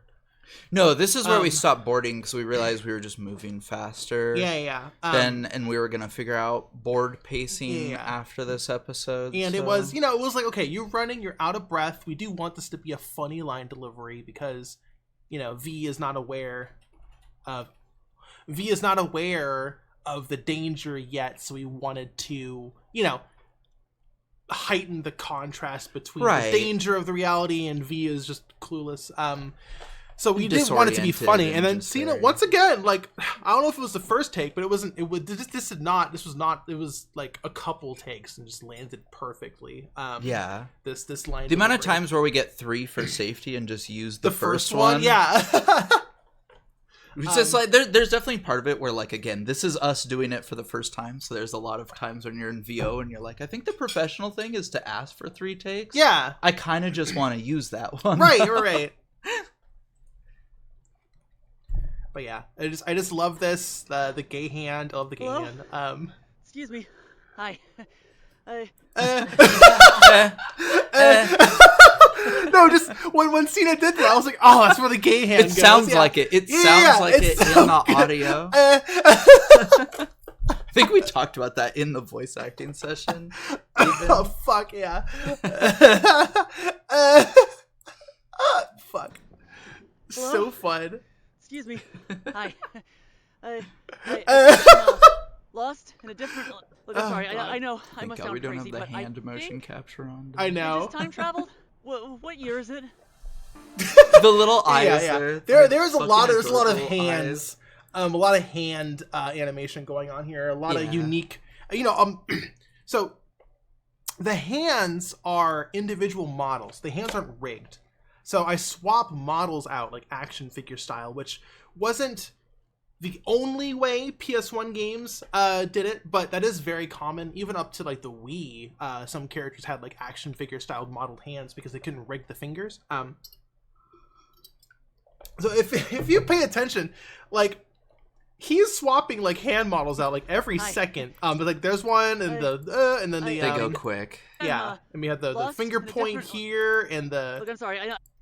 The like this shot I'm really proud of, even though it's not really super like. No, but the draws your attention. posing's But really the posing good. got the open hand. You can't really see it because the pixelated effects. I know. I must sound. I do like when you open the blend file and it looks like a little action figure with all with all the hand hands. Yeah, we have options the flat claps together hands here. I think I just time traveled. What then year is it? the steepled hands here, which I then put up to his face to do the pleading eyes emoji. Here, which once again I spawned 4 different cards to put over the eyes to like get the little glistening effect here. Wonderful. Oh my gosh, Palmy Paws just resubscribed. Thank you so much. Gay little hands. Yeah, so we're gonna go through it one more time. Oh yeah, also the :3 in the subtitle. I had so much fun doing the subtitles for this. The little lean. Huh? Yeah, the little lean. I'm so proud of this animation. You should be. It's Excuse me. amazing. Hi. I think I'm lost in a different. Look, I'm sorry. I know. I must sound Like that's crazy, just but I think? Cena just did this. What? Just Is this time clean. travel? There's no editing What there. year is Yeah. Really did Hello? such a good job. it? Everything okay? Oh, who voiced this character? Don't know. Don't know. This was also very last minute. This was like, right, we need... Well, the voice was. The animation We need was a... very, No, yeah. The voice was very last minute. And was just me in the back room growling into a microphone and giggling a bunch and stuff. But yeah, that animation was... Yeah, the culmination of a lot of ideas from Phobia's side. Yeah, this is like... The werewolf transformation was a thing where... I'd like talked to a bunch of people who made like indie horror movies at like a horror film festival years ago. And so it was like an idea for an independent horror movie was this werewolf transformation where to cut down on the cost for costumes. I thought, well, if we can make a werewolf movie, which is what I've always wanted to make, I'll make it heads only. So that you don't have to build a whole werewolf costume. I can just build the head, which granted is going to be the hardest part. But, you know, I don't know. I thought the vibe of a bunch of naked, blood-covered trans women running around through the woods with wolf heads would be great. Sorry, say that again. Still want to make what heads? wolf heads. Wolf heads? God So damn I say it endearingly. I'm not being mean. I think it's super cute the way Phobia says I wolf. just never. Werewolf. Sorry, continue. For some reason, my brain doesn't put the L in. For some reason, I don't know why. Oh, chat is going off.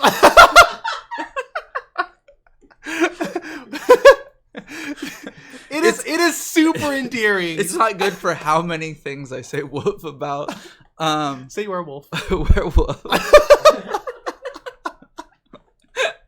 I never think about it until you poke at me. Shout out to the 100 bits for wolf heads. Sorry, continue your story. I didn't mean to derail you. No, it's so fair. And so yeah, I don't know. I was glad we could pull it into this one. It was fun to get it animated.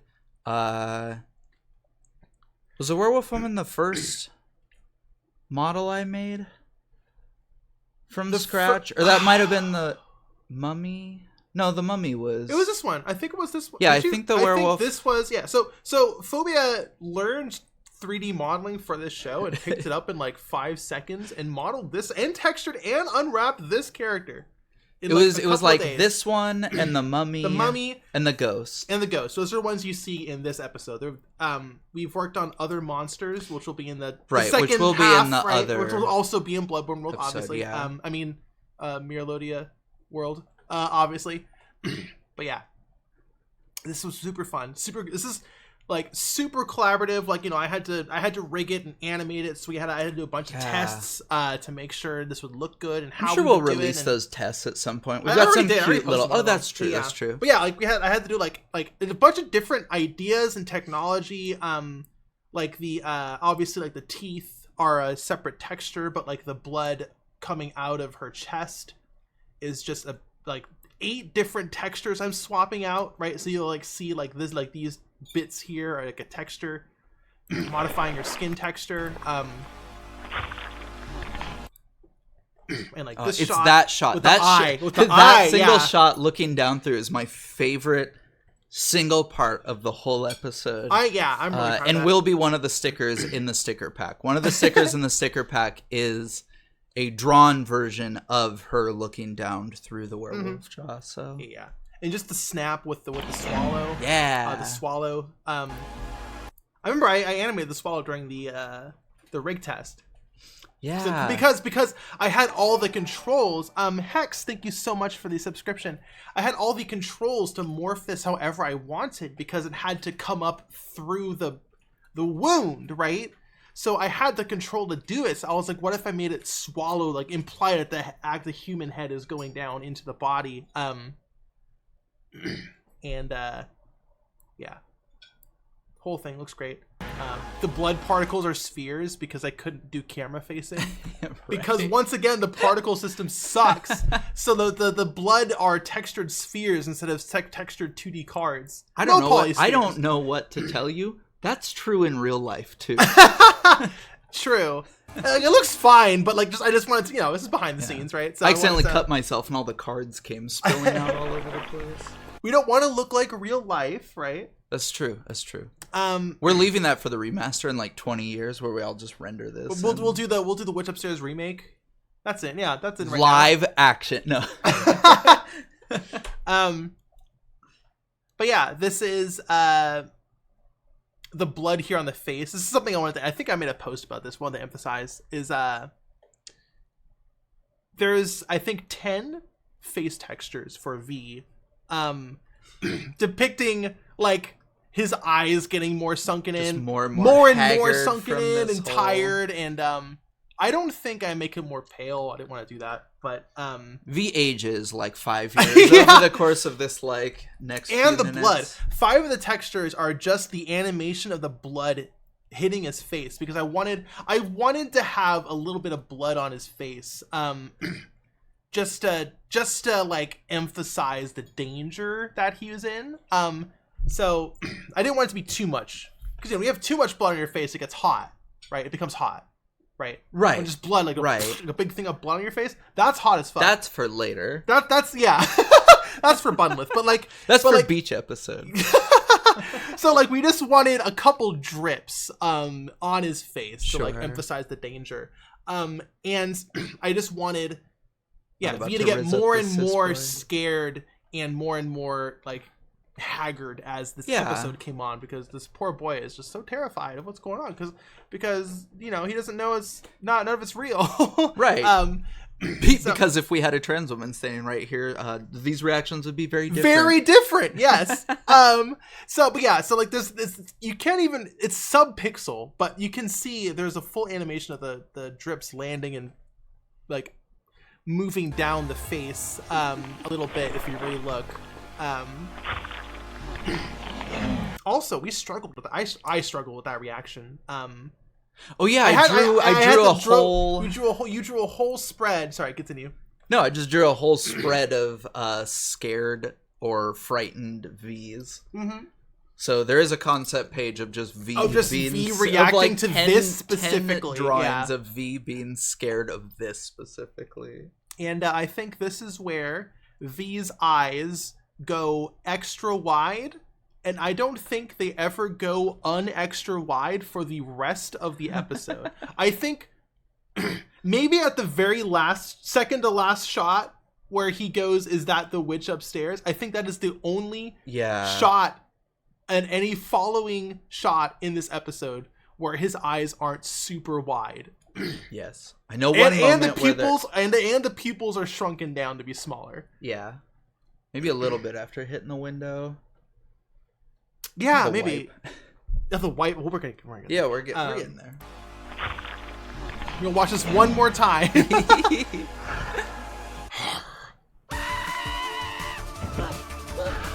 love how slow she walks. Yeah, and this is our. She's so puppy. She's so puppy. This shot, I straight up.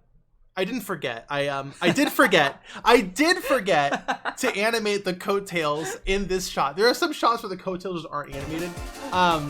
So I guess the feet are just clipping through. When I went back, because I did like a final pass of all these shots when I was doing the final render. And I was doing tweaks and fixes and stuff.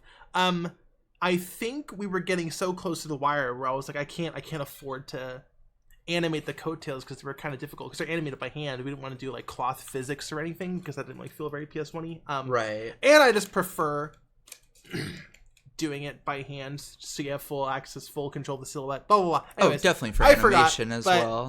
Yeah, this was our big action scene. This was the first chase I ever did.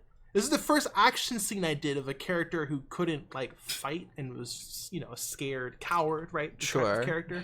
So that was really fun. You don't make cowards. I don't make cowards. I mean that was why V is the way he is, right? He's basically the polar opposite of Bunlith. Right? Sure. That's where we get the comedy from, right? These two completely different characters contrasting with each other. Yeah. I guess that's another good way. Bunlith divulges from you. What? Bunlith can wield a moonlight greatsword? And not be scared by things. I am such a scaredy cat.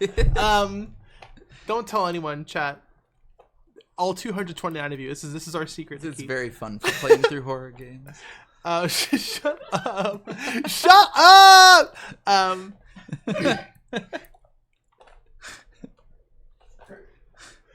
But yeah, this this scene was this was like we wanted one.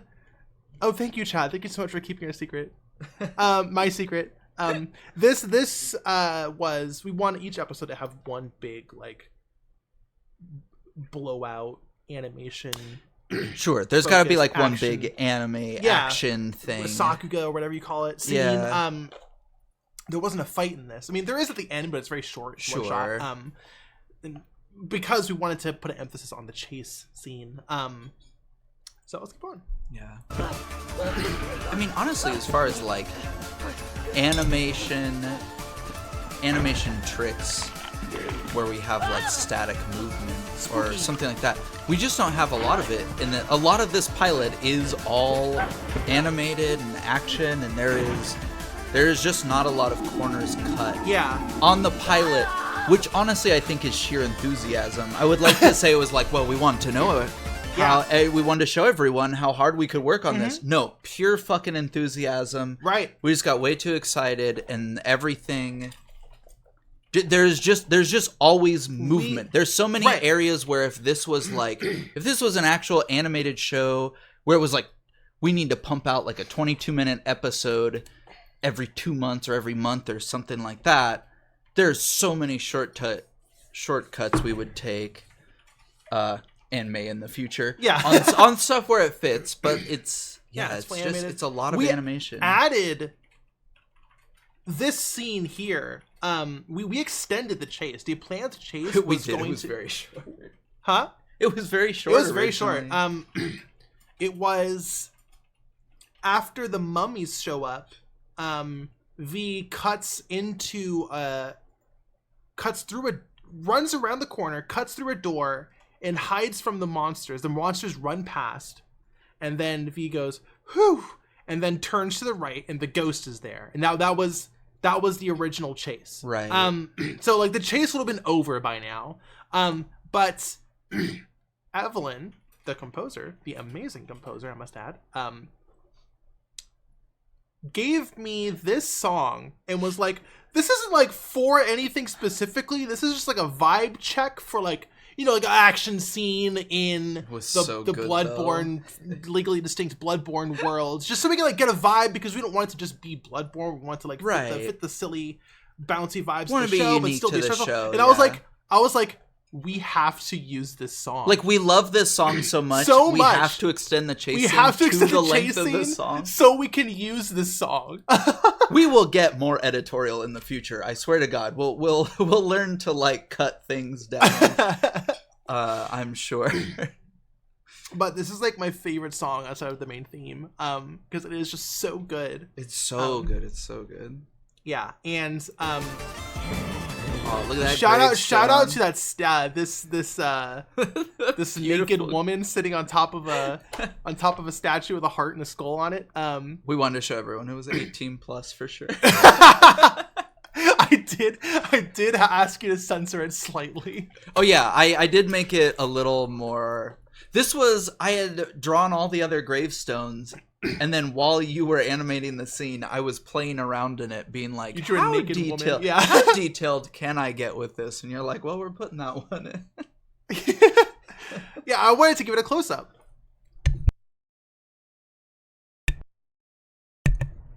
It is a fun one. Yeah, we wanted to give it a close-up, because this was like the most detailed. Let me back up a little bit. Bloodborne PSX used, like, air quotes, pre-rendered images, textures. Most of the textures were handmade by me and Mino, and but a very few textures were just screenshots from Bloodborne that I then de-resed, knocked the background out of, and, you know, fixed. 1,000 bits by Greencap. Thank you so much. Oh, thank you so much. That's so sweet. And passion shown throughout this project does not go unnoticed. Flippin' phenomenal stuff. Thank you so much, Green Cap. That's wonderful. But yes, so it was very rare, but two of the assets were the lampposts and the gravestones. So we had to change the lampposts and the gravestones. So Phobia, I was like, we have like 3. You drew like 10. And But they were really fun to draw. They were, and then he drew a naked woman on top of this beautiful. So I wanted this tombstone specifically to be in a close-up. So I put it here because it's just such a good asset. Oh, thank you. And yeah, here's the werewolf. Love that werewolf. You love the what? The werewolf? The werewolf. Goddamn. Yeah. So yeah, this is a legally distinctified version of the werewolf that was made from scratch. There was no stolen, ripped assets or whatever. I made it from scratch, but it did have the Bloodborne werewolf had like restraining belts on it. So obviously I removed all that. So this is now a pure original asset. I think this was the second one I reskinned. Yeah. And then to legally distinctify it even more, Phobia redid the entire texture from scratch. I think I tweaked the model just a little bit. We tweaked the model a little bit, and we doubled the resolution, just so it could hold up from close-ups, because the model on the Bloodborne PSX character, those I mean, it did get a close-up, but that was a unique model in the bloody intro Bloodborne. I'm getting off topic. We were upping the resolution for the whole accounting for nostalgia thing, right? So that too. The more I look at this positive images, I'm glad we went with like the glowing red eyes. Yeah. The glowing red eyes is perfect. I'm honestly loving some of the VLC artifacting. Yeah. Those puff clouds in the ground, animated by hand, baby. Yeah. So that was the big. Like a fart at all. It didn't look like a fart at all. Yeah. Like, for some reason, they came out yellow, like greenish yellow, so it kind of looks like a fart. I think it fits with... There was that moment where you're like, I'm going to cut it. I'm like, no, it's dirt. It looks like dirt. It's fine. It really does. I think it works well. Yeah. I think it works fine. Oh, yeah. So this is the big Sakuga shot in the big animation blowout scene, right? The one tracking shot. It's going all over the place, and characters are going from frame left to right to left to out to left to middle, and and thank you, Pommy Paws. I think the camera work does go crazy. Thank you, Capro, for the 2 months up. Oh, thank you so much. Yeah. So yeah, thank everyone for being so sweet. I don't know. It's been really nice. It's been really nice to have worked on this, shown it to like 20 people, and be like, I'm not sure how this is gonna go over, and then everyone's just been really amazing and sweet about it. So thank you all so much. No, seriously. I see you later, Capro. Excuse me. If you haven't seen it, you should check out TB Skyen's reaction. Oh, we absolutely watched that. We threw that up on the TV. We sat there. I actually had to leave because I was embarrassed, because he was like, this animation is so good. This is so good. I was like, huh. And then I left. I couldn't watch it with an audience. This is very cute. Honestly, I wrote down like 10 things from that video to keep in mind going forward. It was really useful. It was very good. And I'm not saying that just because he like was going off about how great it was, but it was adorable. It was a very adorable video. Yeah, great video. Shout out to TB Skyen. Is that how you pronounce it? Yeah, good video. I actually went back and watched a couple other videos. Yeah, I've seen a few. Yeah. Well, I think I watched the Knights of Guinevere one, and yeah. Anyways, that was very fun to go through. Anyways, so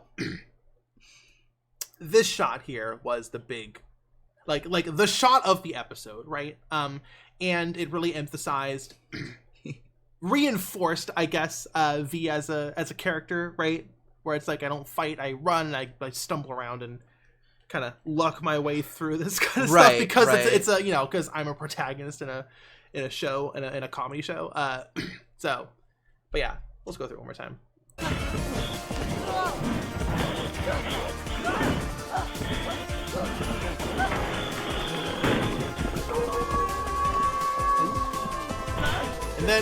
And then this shot here almost took just as much work as that previous shot because it's just so realistic.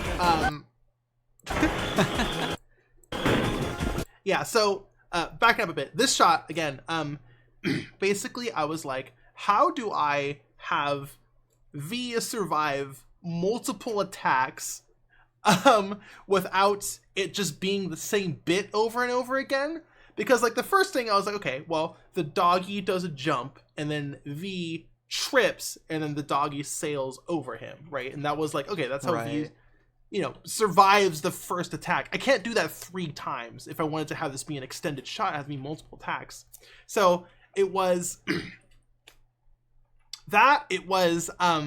something else, like the monster bites into something else that's in the way, which was a tree, right? And then the third one, I kind of cheated a little bit and made V actively dodge, which shows a skill level we would not want to apply to this fucking right. But like I don't know, I do think it works because V like almost falls over during the dodge. I think I made it work. But yeah, that was very difficult to come up because, like I said, I struggle with this. I'm always like, oh, and the character pulls out a sword and fucking kicks its ass or whatever. But like, it was very difficult doing a big animation like fight scene with someone who can't fight. Well, right? I think you nailed like the vibe at the end of it. Yeah, I think so. Thank you.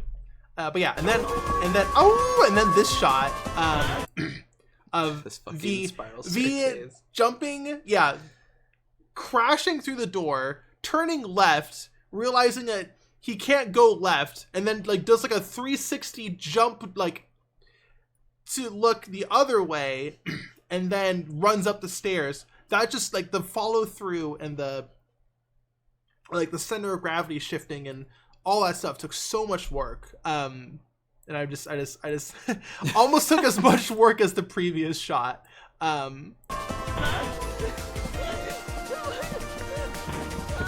movement's great though.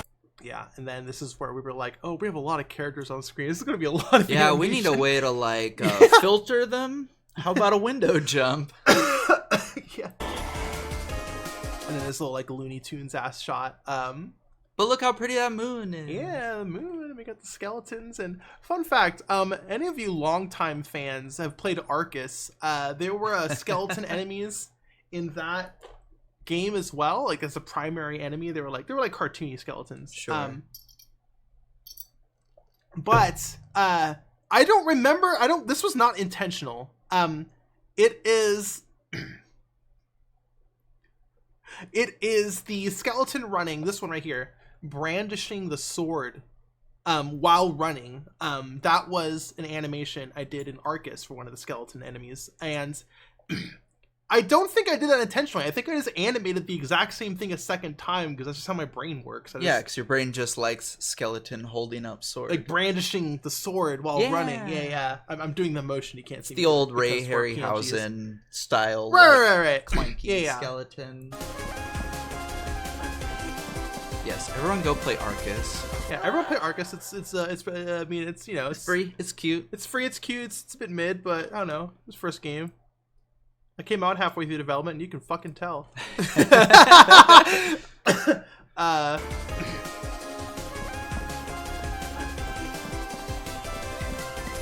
remember playing that like the week you moved in. Really? Like years ago, yeah. Yeah. I went through so many different facial expressions for what V's face would look like when he hits the window. That's what I ended up with.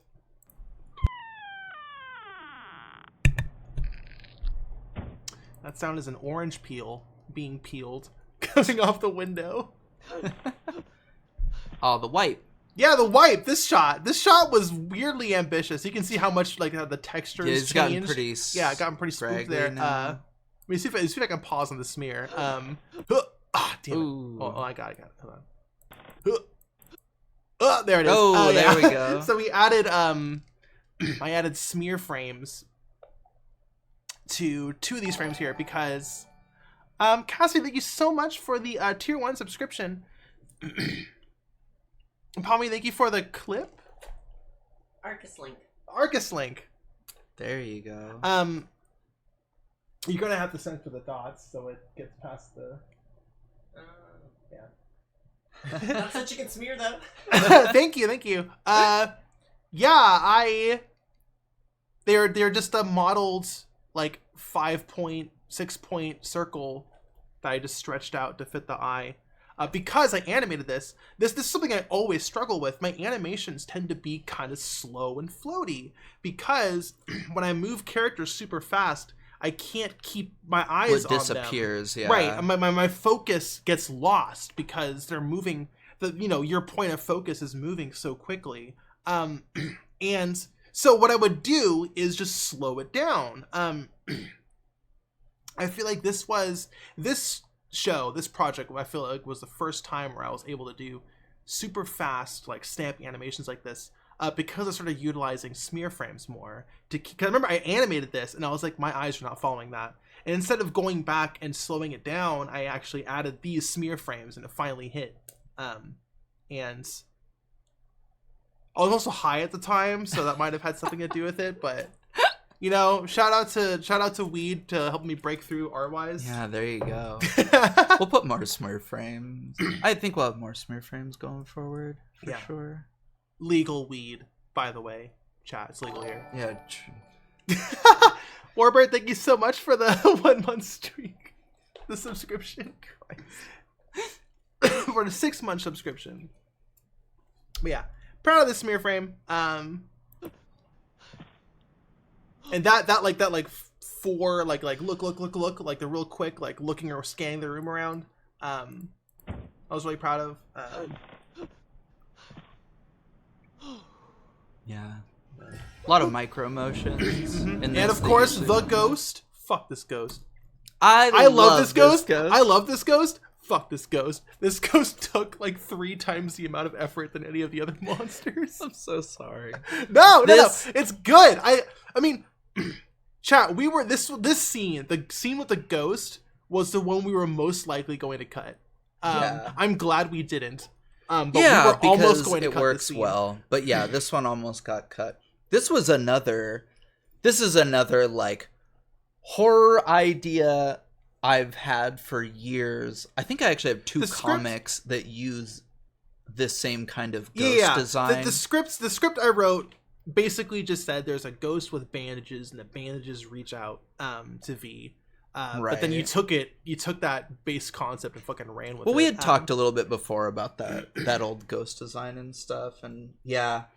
And then we had also this scene went through so many different changes. There was like the original one where it was gonna be like a long hallway, and every time it passed through the shadows of the lights, the face would change. Let's watch the whole scene, then rewind. That's also voiced by Phobia. Oh yeah, also did the ghost.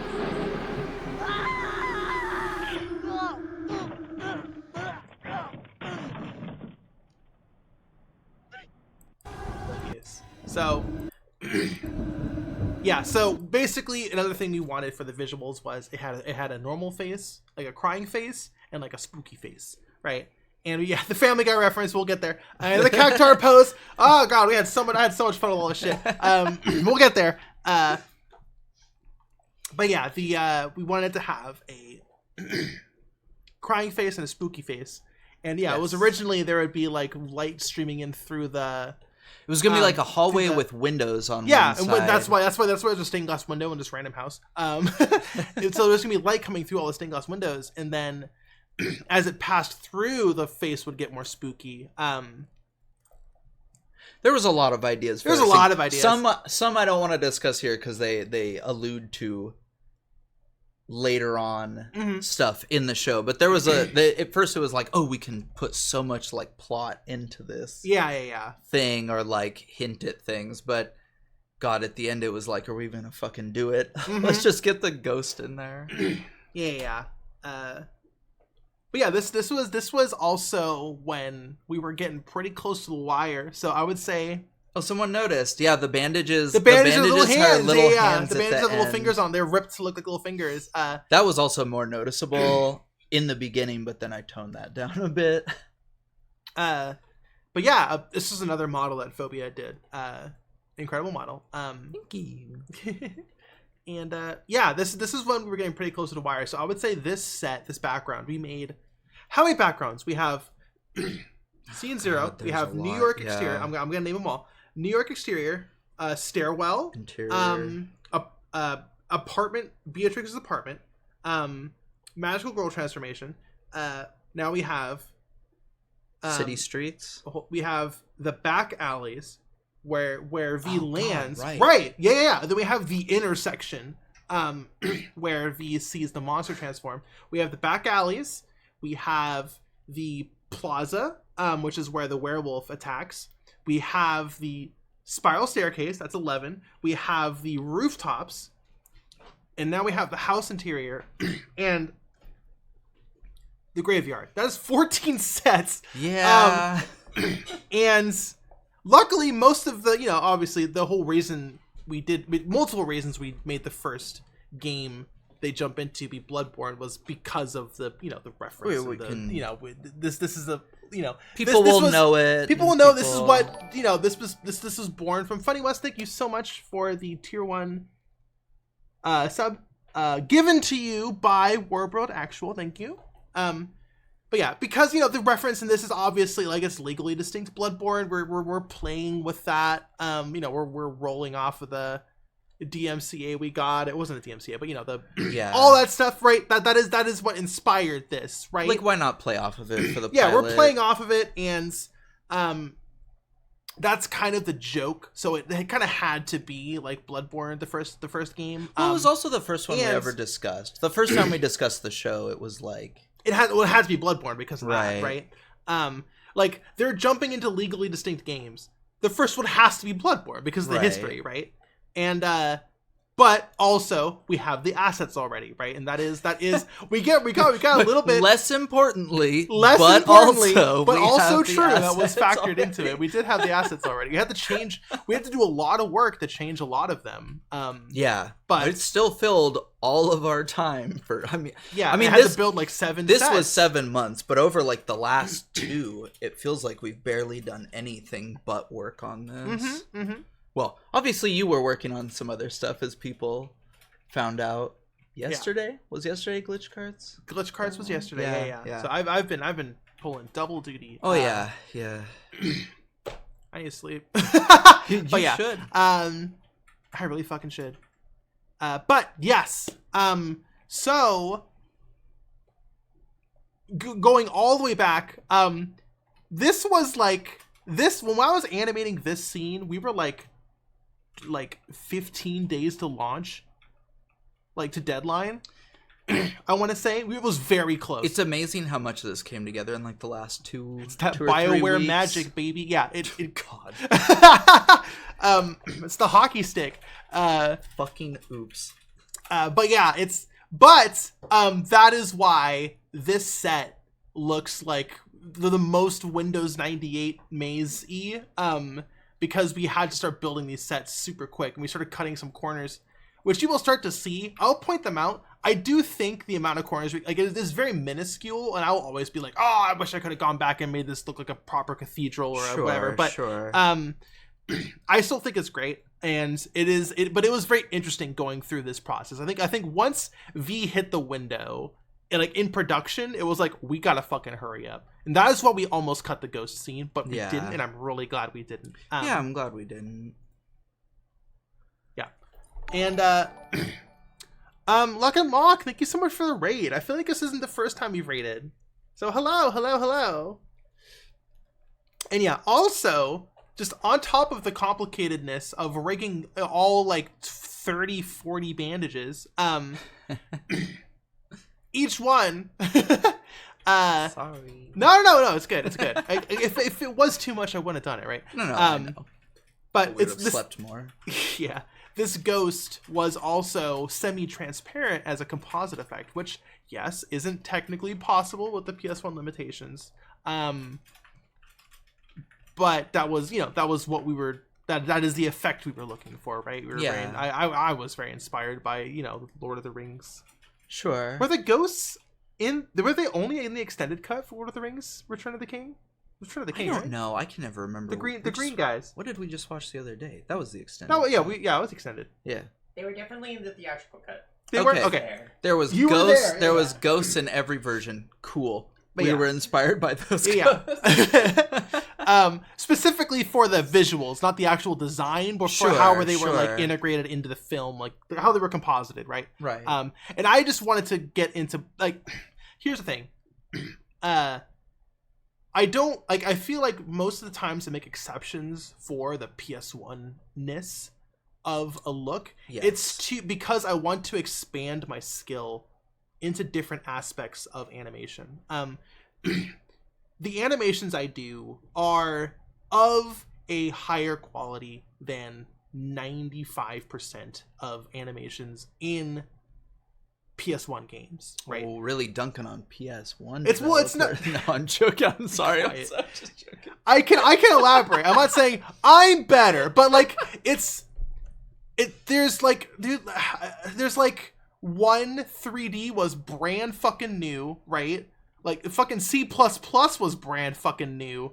So like, you know, when people are like, oh, these lazy developers, like they didn't fucking know how C++ worked when they were making these games. As another example, right? It was Sure. like brand new. Well, so the people were still workflow is learning. very different. And the workflow is too. way more streamlined, and I have way more controls, and I can do editing. I don't have to import it into an engine. I can just update it on the fly.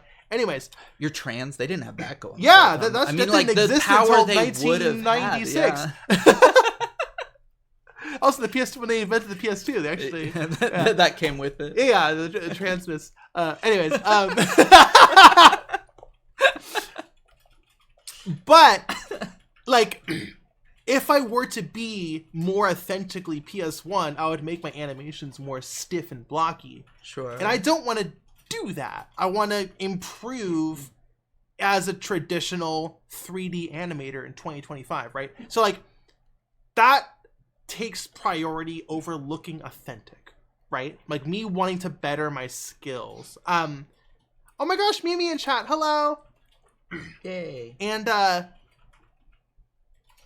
also extended to compositing. I never composited in Blender before. Sure. Or used geometry nodes for that matter, because that's not, you can't do those things in PS1. But like I wanted to learn, and It's I never gonna would have had be- an opportunity if I just never if you would limit have learned. yourself, yeah. Right.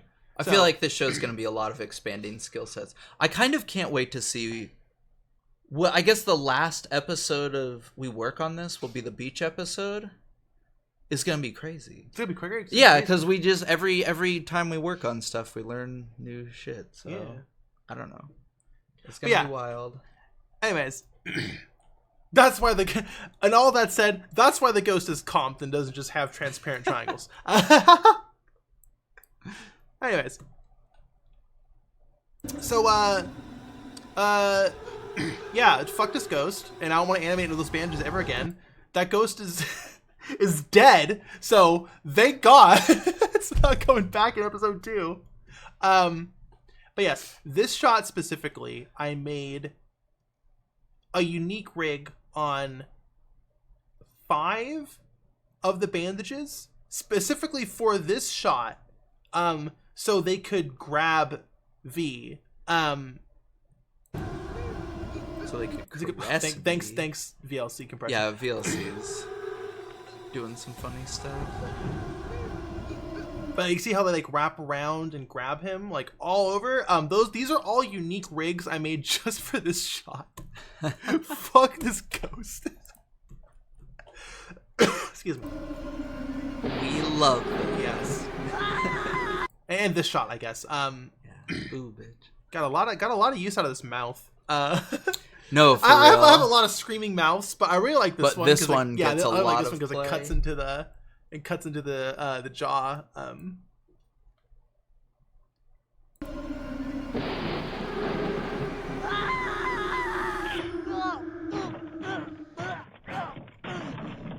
I love the little fade out. That What? web. Oh yeah, the fade The out. ghost Yeah, fading the out ghost in fading the on that back, shot. yeah. Yeah, Cena did once again. I feel like we keep bringing up Cena, but it's for a good reason. She did an incredible job voicing this character. Voicing V. Oh, for real. I know we've said it like 5 times this episode, but I know. there's more time to say it more. Yeah, there is. So we can go for 6, go for 7. Sky's the limit.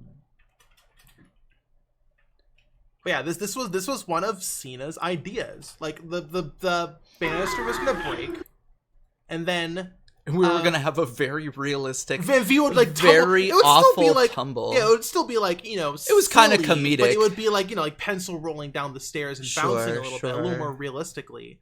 Yeah, and Cena was like, what if we just did like a blah, blah, blah, like kind of thing, and we did that take, and I was like, that's fucking perfect. So I just the animation from that performance ends up in what you see here with the cactuar pose. I ran out of pose ideas because I had to do a different pose for every one of the little bops. So we got that one, pretty normal.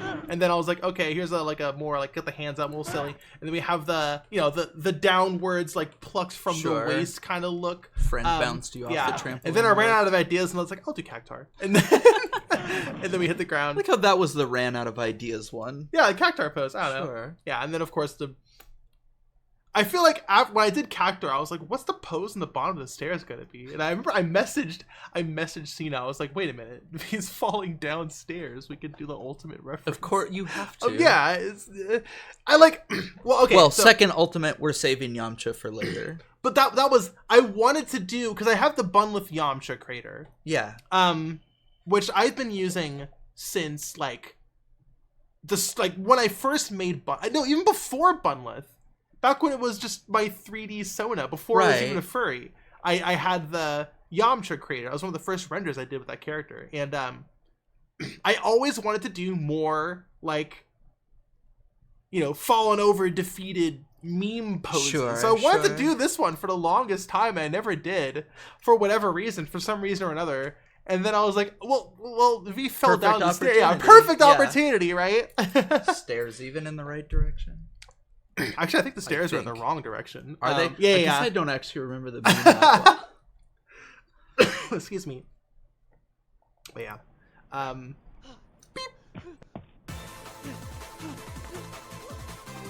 This was.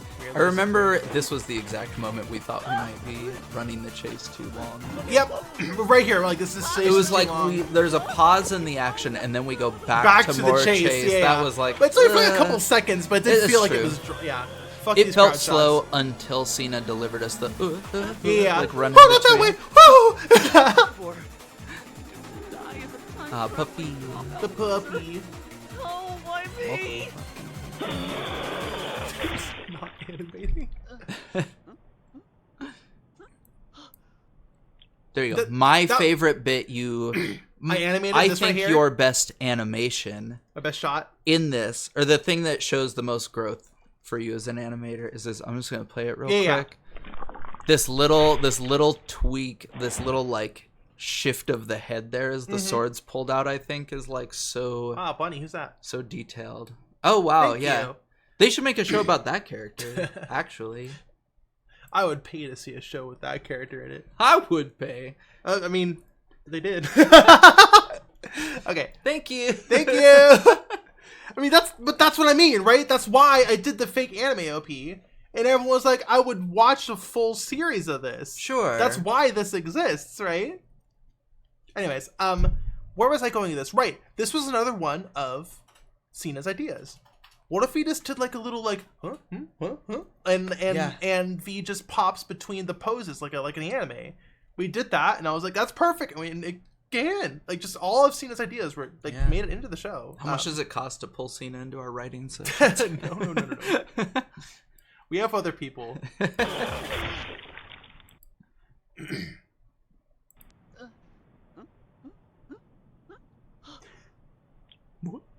Animated that blood by hand. I just love stunned mummy. Stunned mummy. The in mummies, the they don't background. animate here. I think they don't animate, but I kind of love it. Yeah. They look a little bit more okay here because they are like static and like looking at something. Sure. But in the previous shot, they're all supposed to be attacking and they're just not moving at all.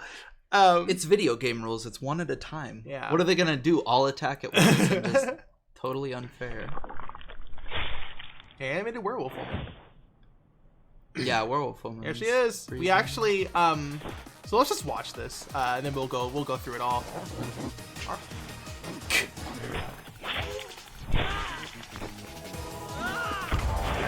Kaylee McKee did an incredible performance. I do appreciate that you didn't use all my hurt dog. Yeah, the sounds hurt for dog werewolf sound. woman, because I was like, these might. Oh be my gosh, too Casey realistic. Explosion rating with a party of 56. Hello, Yo! hello. Wow. How are we doing? You're catching us at the end of the commentary, but we will be going after the commentary. We'll be answering questions. Yeah, still have the Q&A. Yeah, we still have the Q&A. Hello, hello. Yeah, so, yeah, we're doing the final scene. We're doing the final few shots we're doing commentary for. So let us rewind. What? Just a little shot of all the mummy halves. Yeah. Those were unique models. I had the model. They weren't rigged. You cut my mummies. Yeah, I cut your mummies in half. Oh my and then I God. used the I think I used the mouth, open mouth, like the inside of the mouth texture for like the stubs. Oh, that makes so much yeah, sense. so it's like a hole. Yeah. That's great. Thank you, Casey. I really appreciate it. Yeah. Yeah. So, first thing, Bunlith is holding the legally distinct Moonlight Greatsword because I didn't have time to model any weapons. They just called that sword. It's called Radiant Moonlight, actually. The sword's name is Radiant Moonlight. That's what it is in Nightmare Cart. It's called Radiant Moonlight. Like, it has a title when you pick it up. And obviously it's based off the Moonlight Greatsword, but it is legally distinct. And we use that weapon because I did not have time to model anything else. Plus, it works for one bit. Yeah. Later. We're very loosey-goosey with the animation here. But We were really down to the wire when we were. yeah, getting we this were like done. days away from launch when we started animating this part, right? Yeah, it's been by our side all along. We were able to use it. And what else? We were so close to the wire that I didn't even have the Hunter Bunlith model finished yet.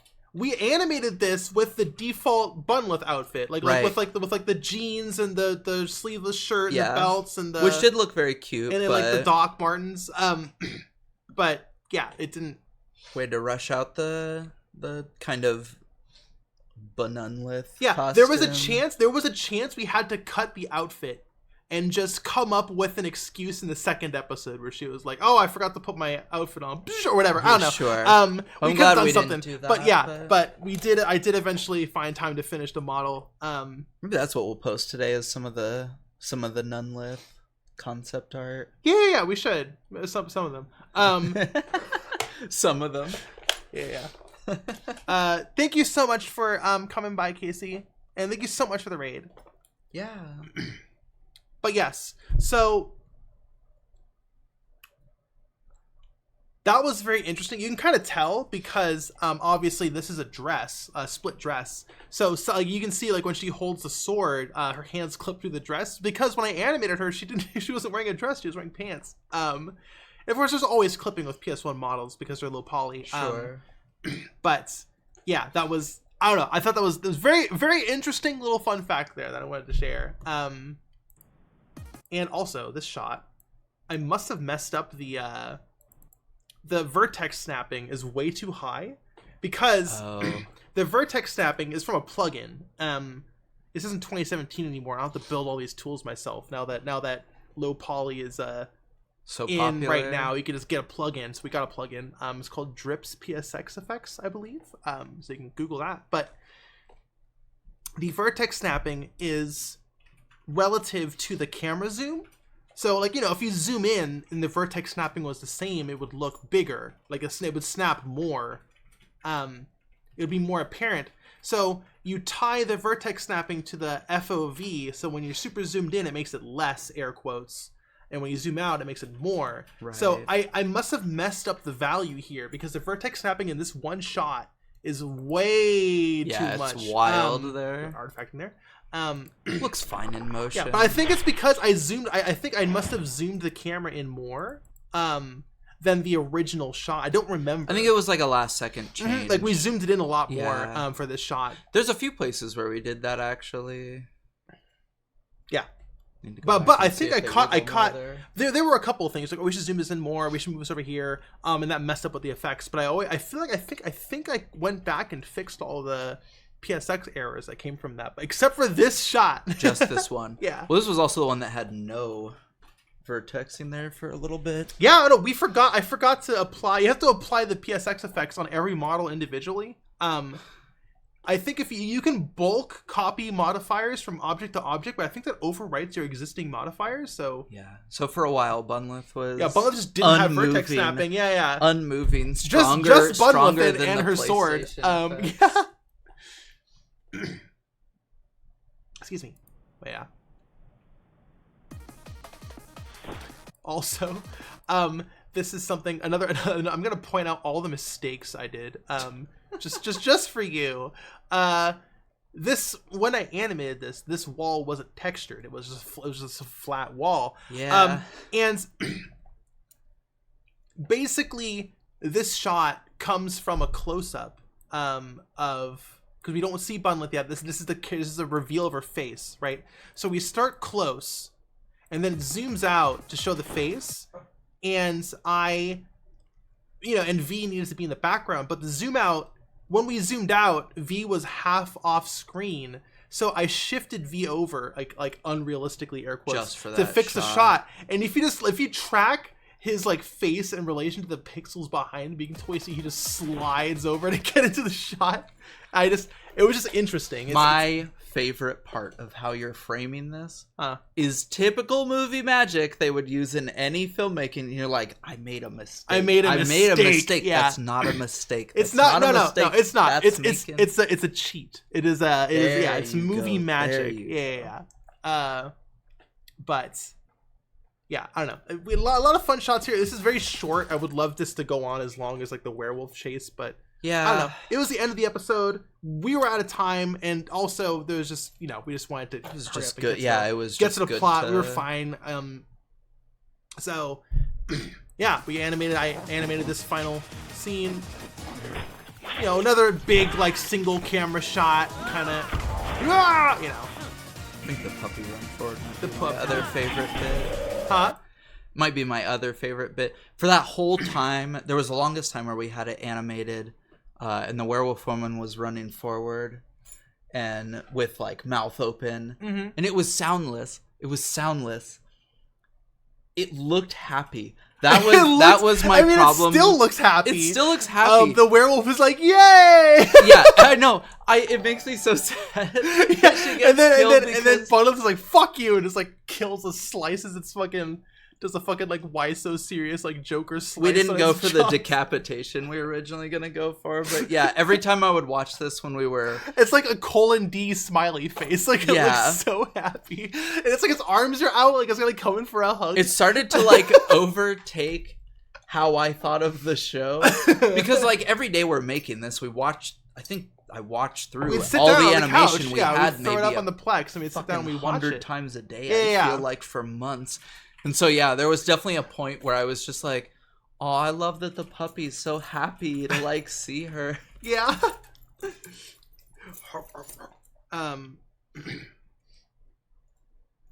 Very goofy bit.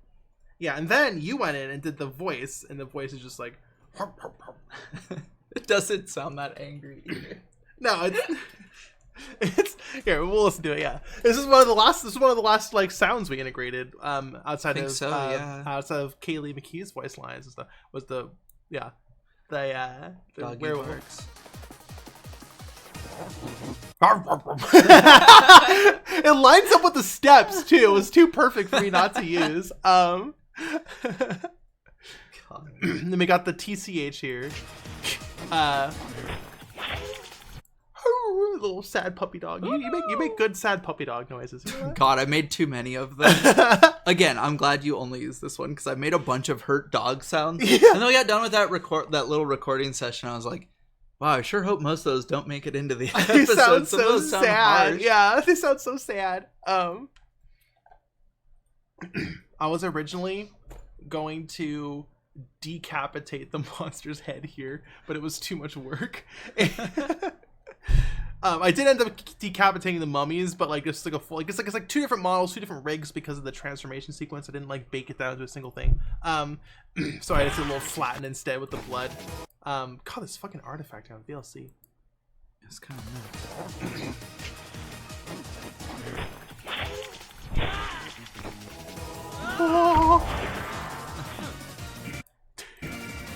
And that's the reason we have the we talk about the giant cocksword reference. Someone did one of the reaction videos. I think it was the one we were talking about earlier. Skyen? I forget how to pronounce it. Yeah. Yeah, don't they mention like I don't know if that was like supposed to be like a dick joke or something. I'm like okay, cool, it reads. Absolutely a dick joke. Yeah. I just think the giant expanding cocksword. We make content for the queers. Thank you very much. It's a show by trans women for trans women. It plays the like boing like noise when it comes out and everything. I just think yes, it is me being 12 years old and snickering at the fucking what I'm drawing. Like, yes, it is that. I do think like a trans woman using the like iconic expanding moonlight greatsword to make a cock joke. I just think there is something special there, you know? Oh, there's something magical and there's something wonderful magical and wonderful about the gift about of a transition trans girl holding holding the moonlight greatsword beauty and of queerness and just everything. Just but it seems like swords are traditionally masculine, male, phallic objects. So like a trans woman doing the expanded cock joke is like actually really transgressive. So a house full of trans women with 10 swords in the house is no, we're reclaiming it. Yeah, we're reclaiming subverting it, right? expectations. Yeah, we're subverting expectations. We're being transgressive. This is art. This isn't just me snickering at the thing I just drew because I'm 12. And this is why we went through Kickstarter, so that we could be allowed to do whatever we want. Fuck. Thank you for your money. We will be We'll be doing more of this. We'll be doing more with it. We'll be doing more of this. This is art expands dong. I don't know. I just had so much fun with this. Oh goodness. One more time. We're the modern Maplethorpe with that fucking joke. Phobia knows how to fight with a sword. Like Phobia's gone through extensive sword fighting. I used to teach sword fighting. I used to teach longsword for a few years, yeah. Phobia taught me sword fighting. Briefly, we did a couple sessions, right? Like we did a few. We need to get back to it. It's cold. It was now. very fun. Yeah. We used to go to the park with practice swords.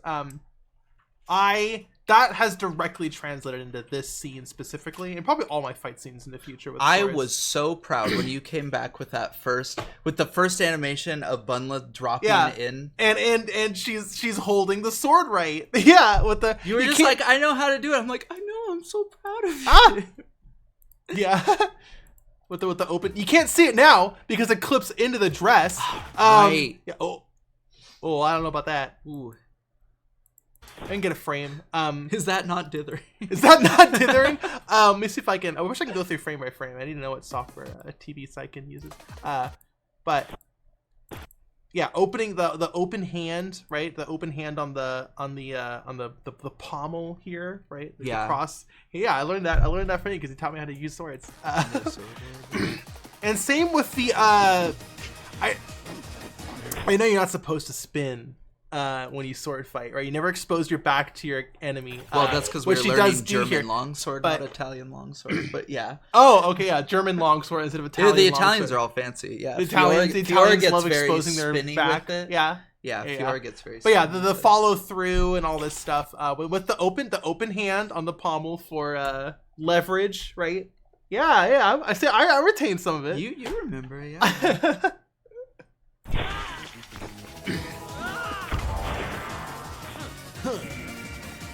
And then this one specifically was the overhand. The overhand. You taught me this one, which of course does the super anime flashy pose. With the super overhand. You usually wouldn't open your guard up this much. Yeah, but it's an anime. Well, that's the thing. That's the thing. Historically, the swords didn't shoot giant fucking slashes of light out, or your enemies weren't mummies. I love. We didn't point this out. We didn't point this out. I love how one of the mummies just never figures out how to get out of the ground. If you look at the shots, there's a hand that's there for every shot. There's a hand that's like patting the ground. It's the one that pops out at the beginning. It just never goes. I'm gonna be honest. I just didn't want to animate a fourth moment. So, or a fifth one. So I thought it was funny. I thought it was a pretty fun like use of my limitations. I couldn't animate another mummy, but we needed more hands to like for the shot where V was getting cornered. So I'm pretty proud of that. And I guess it's implied that Bunlith kills it off screen because there's like fighting off screen, as you'll see in a second. But a lot of squelching on screen. This part. Oh, there it is. Damn it! VLC. Well, they're just exploding into dust. That's mummy dust. See, that's like the inside of the mouth texture for the stumps. But yeah, these are models. They can't deform. I can only like translate it, right? Right. I can't bend the limbs or anything. The legs are rigged. I don't think I animate them though. Oh.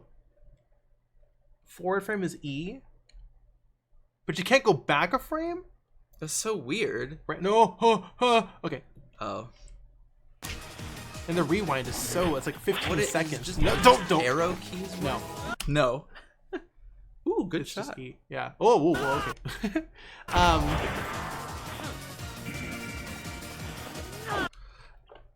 But yeah, this was a lot of work. Was splitting them and getting them all sliced up. And then I did your death sound for the ghost. Yeah, with the effects. That is the same. That is the blood effect, but tinted green and made more transparent. The ectoplasm disperse when it gets hit by the sword beam.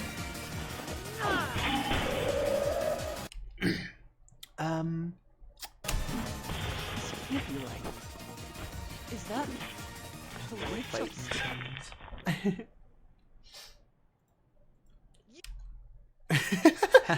And that's where it ends. So, the original script. So, I mentioned this is mentioned way at the start of the stream, but we are hours in now, so I'll bring it up again. This script, we were working within the limitation that we didn't have a voice actress for Bunlith. So it was written V only, and the mover, and that was it. And we did not have a voice actress for Bunlith because it was going to be a long process. We needed to find the perfect person. I was expecting that it would take longer than it actually did. Right. So it was written with the intent that Beatrix / Bunlith couldn't talk. That was the limitation that we were working within. We had a deadline. We needed to have a Kickstarter in November, no later. So that right, because you can't have. Sorry, I should elaborate, or I guess Phobia should elaborate. Why could the Kickstarter not be any later? Oh well, our biggest thing here was just that when I was going over making the Kickstarter, there's a lot of business analytics that just say like. I mean, the obvious thing, we don't want to launch a Kickstarter during Christmas because less chance you're going to get people. We were trying to put it out by end of October. We wanted it to be on your birthday. Oh, we just ended up running into so many snags. And even then we were working on it. Even with the delays we faced on the Kickstarter side of it, we were still working on the episode essentially up until day or two before we launched the thing. So it was either that or we would essentially want to be waiting till February to launch the Kickstarter. So yeah, basically the best months for a Kickstarter is October and November, and the absolute worst months are December, January, February, and March, right? It's something like that. It kind of comes back in February and March. We would have been looking at like we'd have the delay February. For months. Yeah, and we were so close that it's either like work our asses off and get this thing out the door, or delay it for months. Yeah, October and November, or delay it for a couple months. Right. And God, honestly, I just wanted to get it out. Honestly, I just wanted to fucking finish it. We were all so tired. We just wanted to finish it and just get the fuck out. I like more than the Kickstarter. I just wanted the pilot to be out. Was the biggest thing. I just wanted people to see the pilot. So, like, regardless of when we were launching the Kickstarter. But we weren't going to launch the Kickstarter without the pilot because we didn't want the fire to die down for the episode before we launched the Kickstarter. So it was kind of like, well, Right. Yeah. So launch as soon as possible. right. So that was the limitation we were working within. So I forget where I was going with this point, but we found Emily, Kaylee. hello. But yes, so right, the original ending of this episode was going to be a lot more traditional. This is actually the recording. V was going to say, that can't be right. Is that the witch upstairs? And then it cuts to V says the full line, and then it cuts to Bunlith standing heroically over all the dead enemies or something like that, and then it would do credits. And it was still going to be, a part 1. But it was going to be a lot more traditionally shot. That even, in fact, Cena recorded that is the recording we're using. I actually edited a cutoff. Right. We just with the squeak from the recovering from the bottom of the stairs. I think it's the same line, the same take, to get that reaction. The cutoff, specifically one, because we did find Kaylee, and yeah, the Kaylee lines came in 3 days before launch, which we talked about before. But I wanted to include a Kaylee line at the end. So we went back and injected lines. I've already mentioned this before, but I'm just bringing it again for everyone who's started watching now or recently, who just came in. So we went back into the script and injected Bunlith lines and Beatrix lines for Kaylee. And the one at the very end, one, we could use Kaylee, have a Kaylee line in it. So we did. And two, just it ending in the original script just wasn't, I wanted to end on a joke, right? I wanted to end on something funny. So we came up with this with the limitations that we had.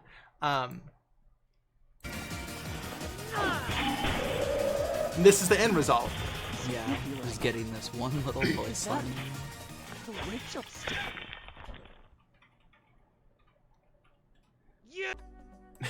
We did have a placeholder voice line of you. Of me, yeah, of me going into the mic, and it sounded like shit because I know. Once we knew we were pursuing Kaylee for the role on this before we had that voice line. That was my voice as placeholder. It was my voice. It was wonderful.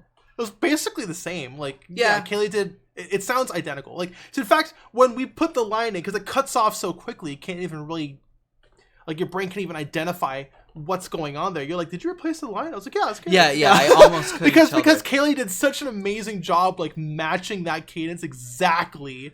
It shows you that we got a good pick for got a good pick. Almost you, not you. Shut the fuck up. But yeah. And then, of course, the Kickstarter pitch, which was voiced fully by Kaylee, and once again did an amazing job. Yes. And these are all drawn by Phobia. Oh yeah, this video was recorded. I just by drew Phobia. a bunch of post-it notes, and I detached the side of my computer and put all the post-its on. These post-it notes. What surface these post-it notes are on is the side of Phobia's computer that she just pulled off and put the post-it notes on because we needed a surface. It's on your lap. No, I remember you sitting there. You're sitting there with your knees up, and this holding it up so I could do side of your computer. No, the side of your computer is resting on your knees, and you're holding your phone to get this. You little please do though. Yeah, this is 8 drawings. 8 or 9. Yeah. The little angry one is still my favorite. The angry one? The laugh. Oh, we did such a good. Ends up being one of maybe my favorite Bunlith drawings. Where are these post-it notes? Are they at your desk? They're all stacked on the desk. desk. we got our. I'm like, are they on yours? But there's literally 100 fucking Bunlith post-its here. Yeah. If you want to give us money to see the series continue, you can donate to our shiny new, freshly launched Kickstarter. Ooh, yeah. Ooh. Such a good delivery. Yeah. Okay, credits time.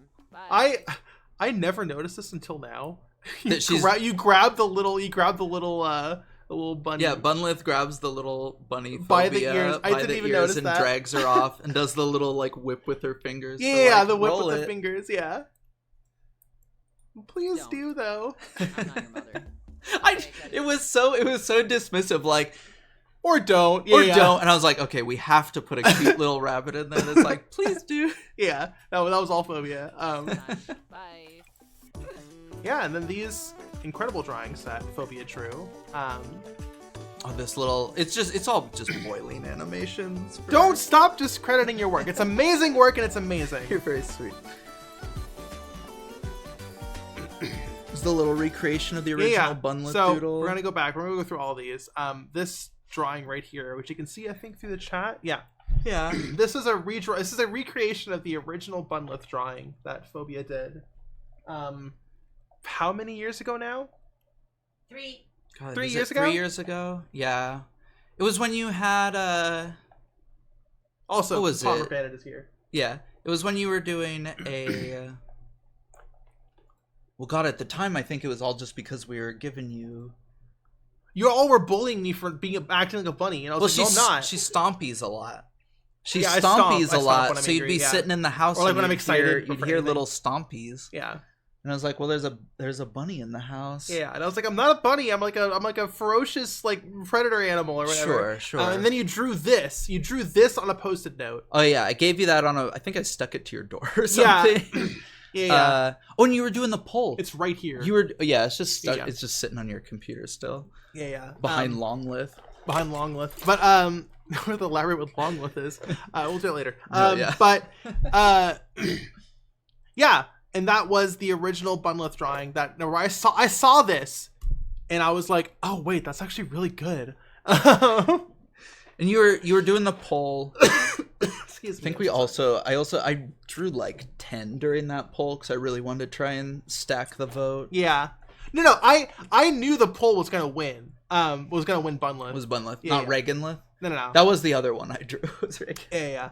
But yeah. So this is the original Bunlith drawing right here, or a recreation of the original Bunlith drawing. Yeah, holding the joint. With that outfit.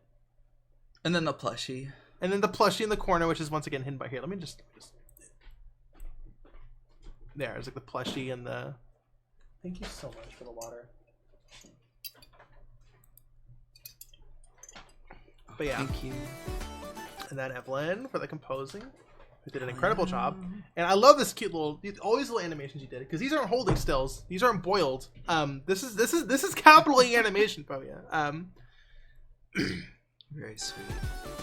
The Evelyn's was the first one, and I remember the first one was... You did a more ambitious I was like, animation. I'm not going to go for boiling animation. She's going to be like rocking her head back and forth. And I got like halfway through it. I'm like, what am I doing? There's like 3 days to get these done for the Kickstarter. Got to like 10 of them. Yeah, we need to finish these right away. So and then trash that and went to these. And then Pomegranate M for sound design. Yeah. That's you. That's you. 2 puppies. That's actually how we recorded it. You Yeah. transformed into a werewolf. And... Yeah. I You're just sitting there with the boom did mic. the transformation and we let it roll. It's so cute. You're very sweet. This is my favorite. This is like my favorite little drawing, the little cartoony werewolf and in the pomegranate with all the piercings and the little headphones. She's so pretty. Holding it so dainty.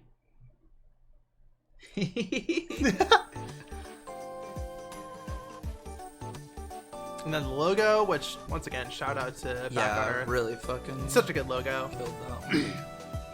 Special thanks to Corey and Winter. I was gonna say, let's pause. And... Yeah. So Corey and Pritchard did some texture work for Bloodborne PSX and Nightmare Cart, and it did more. Like worked on, I think, did the original model for the doll and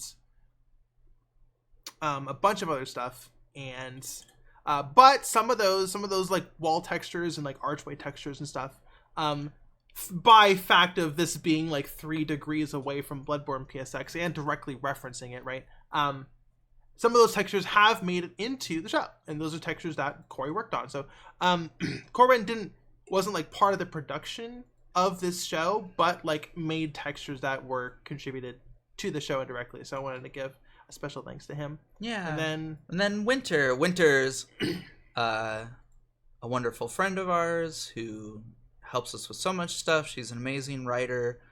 For this, honestly, she helped us a lot on the Kickstarter. because I was setting up all the Kickstarter stuff, and I am not a writer. So if she did all the proofreading for me and helped me write out a bunch of that stuff, if you go read Lilith and I's bios, they were written by Winter. What's that? The Kickstarter? Oh, shit! Oh, we can just go through right now. Oh my god. She wrote us very flattering bio. Yeah, let's read what Winter wrote here. We're gonna do this live. For you first. Oh, me first? Oh, how about you go first? All right, fine. Should we read each other's off? I can read both of them. Let's do more. There you go. I'm drinking more water. Creative powerhouse and mortal enemy of at least one multinational conglomerate, Lilith's work speaks for itself. Riding high off the creation of two much-loved video games and several animated YouTube videos you're explicitly told not to watch, she's determined to bring even more low-poly hijinks to the masses. With the help of her lagomorphic mascot, she won't rest until every last model is brought under 2,000 triangles. That is such good copy. She's so sweet. Yeah.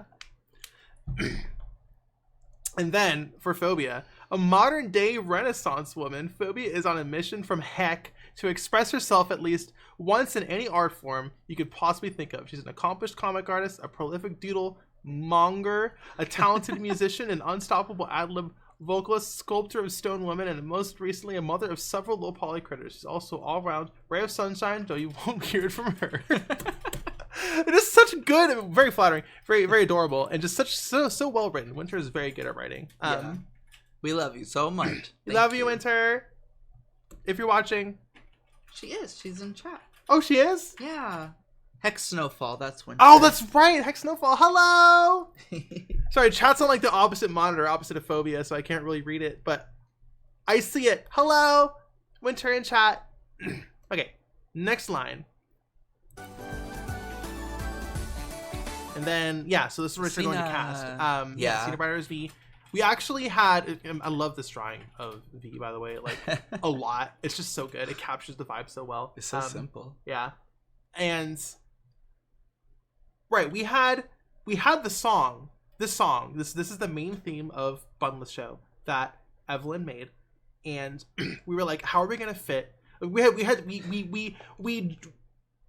cut the song into parts. We had the beginning part, we had the part where it gets a little chill, and then the music swells right here. And we're like, okay, so what credit goes where? We should keep all the voice talent together, you know? Yeah. And like, you would not believe how much time we put into planning out. We cut all the where credits everyone into little went squares, yes. And I made a gridded system on a piece of poster paper. We made a whole piece of, we have like, pictures of it. setup I'll post it eventually.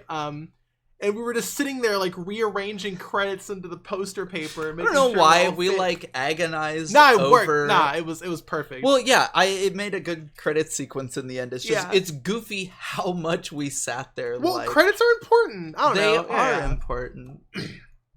Yeah.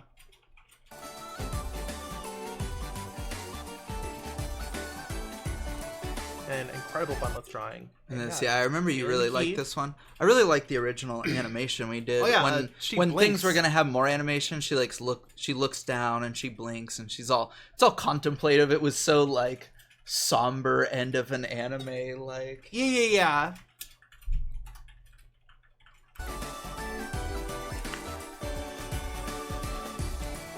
And of course, boy, super ambitious with that animation. It's so simple. It's so I was just like, it was very late at night, and that was the last one I did that night, and I was just like, it was animated at just twice the frame rate. We're just gonna give it. I slowed it down to be 150% of the. No, it was because I'm using CSP Pro instead of EX. So I can only animate 24 frames long. That's right. And so, yeah. We had to comp in extra frames at the end. All the other ones are repeating, so they repeat. But yeah, this was the only one that... Right, yeah. And Belshaber, once again, incredible job. I have a better version of CSP now. Yeah. We can animate longer. And yeah, Kaylee also did an incredible job. Belshaber did an incredible job. For real, everyone killed it. Everyone did so amazing. Yeah. Meow.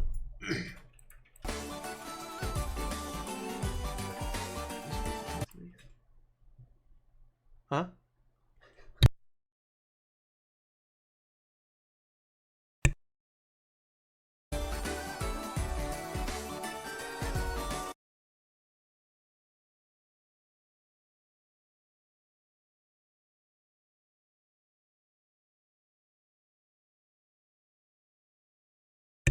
We're still muted. There we go.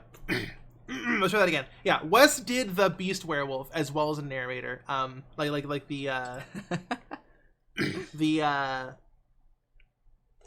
beast, the werewolf on 4 legs, not the werewolf woman. And and Gianni did the mover. Gianni will be this is part of the Q&A, but I'll answer it right now. Gianni will be in every episode as a different character. Yes, and genuinely, when we're writing the episode, it's like this is the Gianni character. This is the Gianni character. Yeah. Sometimes we have multiple characters in mind. And it's hard. It's hard to figure out which one's going to be Gianni because it's like, which one do we like a little more? Right. Which one are we is more our darling and is going to get the Gianni voice? Right. There's we're not going to spoil anything, but yeah, episode 3 we're like, oh, this character definitely going to be Gianni. It's like one of the major characters, so I'm really excited. Yeah. Oh god, yeah, I can't. We can't talk about it. Anyways. Yeah. And then, of course, the art piece. Our original poster for the show. It was like a render of a poster. Of This was the. I mean, it was just like I framed it as a poster. Yeah, but yeah. This was. I wonder if I can bring it up. This was a drawing based on the first render we did with both the characters, with both V and Beatrix and the New York background. So this is the first render that was like, this is what our show's gonna look like. Right. And it was kind of rushed. But it was wonderful. We had like something in hand. Yeah, it was never like full. I didn't spend the proper amount of hours to make it look like a proper render that I would share. It was more just like a behind the scenes thing. This one. Yeah. There. Yeah. The facial expressions are a little bit different, but yeah, this was the first render. We're like, oh, this is what the show's gonna look like. And which yeah, was awesome. As you can see, the trees are spring and summer instead of autumn, right? But yeah, this was our first look, and it looks a little rough, like especially like the feet here, and like it's not framed correctly, but sure, yeah. So that's what this was based off of, because it was just, I don't know, we really that render was like in our heads like the entire time. Yeah, that was like, oh shit, this is what our show's gonna look like. Well, that was kind of the thing where it was like, okay, cool, this is real. We'll actually make this is gonna happen. This is more than just something we're goofing on. So it's not a 1-to-1 recreation. Obviously, it's framed better. And like Via standing up instead of him like sitting down and stuff. But yeah, this drawing was very important to us,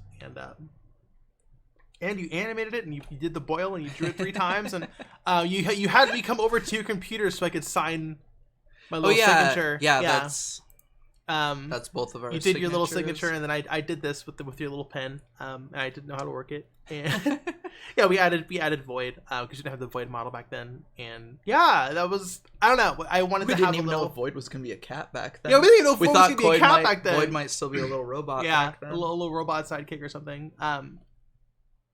But yeah, once again, the idea of Beatrix having an AI assistant doesn't really appeal anymore. So we did a cat. And yeah, we wanted to have a little thanks for watching art piece at the end. So we blocked out a piece of the song of the credits for the little thanks for watching bit.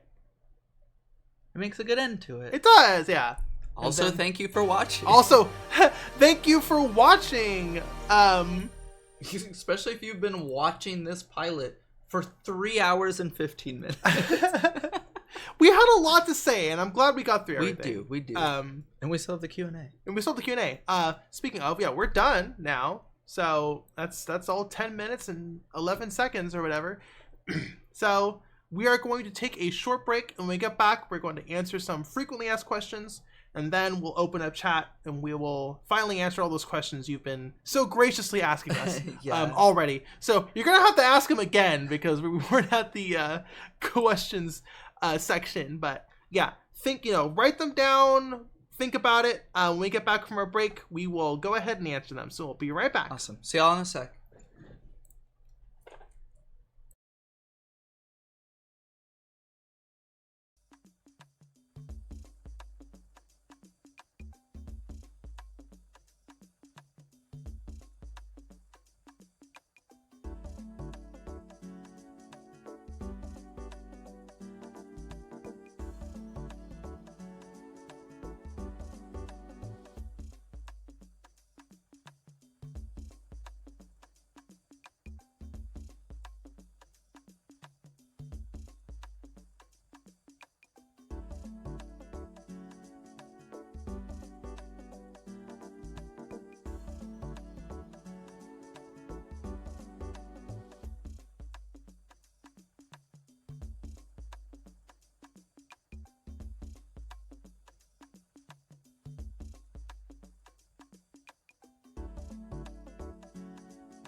Alrighty, and we are back. Hello, everyone. Hey, y'all. I realized what should our background be for while we do this? I guess we can just... This works, or we could use the. Let's do the title screen.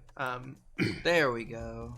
Okay, so we are now at the QA. Q&A. So we're gonna start with the most frequently asked question, and is more of a clarification, I guess. Which is, do we have the Kickstarter live? Right. So here's the Kickstarter. There we go. It starts with, we've gotten this question so much. It starts with, where is it? Sorry, it was in mobile mode. No, you're not gonna give it to us now? What are you looking for? Where is the pitch? Right below.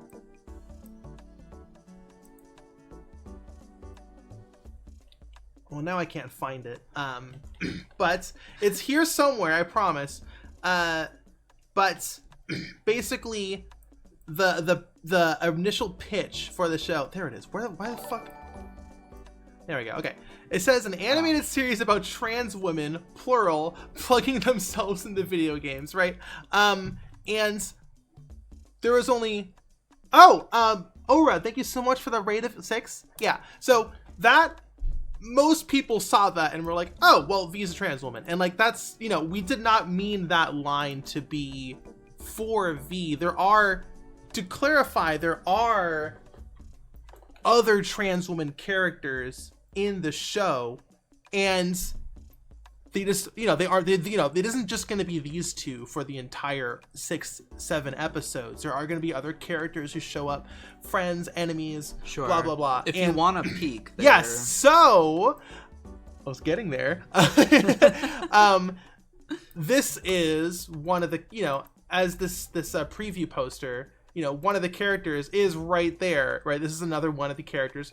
We are not going to elaborate on this character because it's a little tease, but Exactly. like, you know, there are going to be other trans women who jump into video games with Beatrix and V. So that's what that was, to clarify. Oh, the cat's a trans woman. Could be. V's a boy. But yeah, anyways, that was the first question that was most frequently asked, and I just wanted to provide clarification on that. The dome-headed fellows look silly. That was the intention. Right. So we have a list here of frequently asked questions. Also, I just want to do a mic check. How are we doing volume-wise on the music versus the voice audio? This isn't the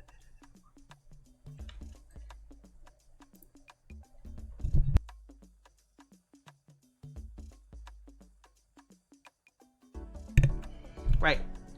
Volume's good? Okay, great. Awesome. Right, so we already answered. Well, one of them was the hold Gianni on. role. So is V a guy? I'm still confused. Yes. V is a he, him, man. That sounds weird. Like his shirt says plant guy on it, right? I thought that would have made it clear. I guess not. What? Shout out to he, him, men. But yes, Gianni will be. Shut up, pomegranate. V for V-mail is very funny. That is very funny. Yes, V is a grungler. Very... But yes. Yeah, so that was this one. What else? Right. So, yeah. I feel like I answered this briefly, but I'll elaborate more, which is basically, let me just read it. When you made the original short for This Anime Does Not Exist, was The Witch Upstairs already in the process of being made, or did you really consider the idea after the short? So, for those who don't know,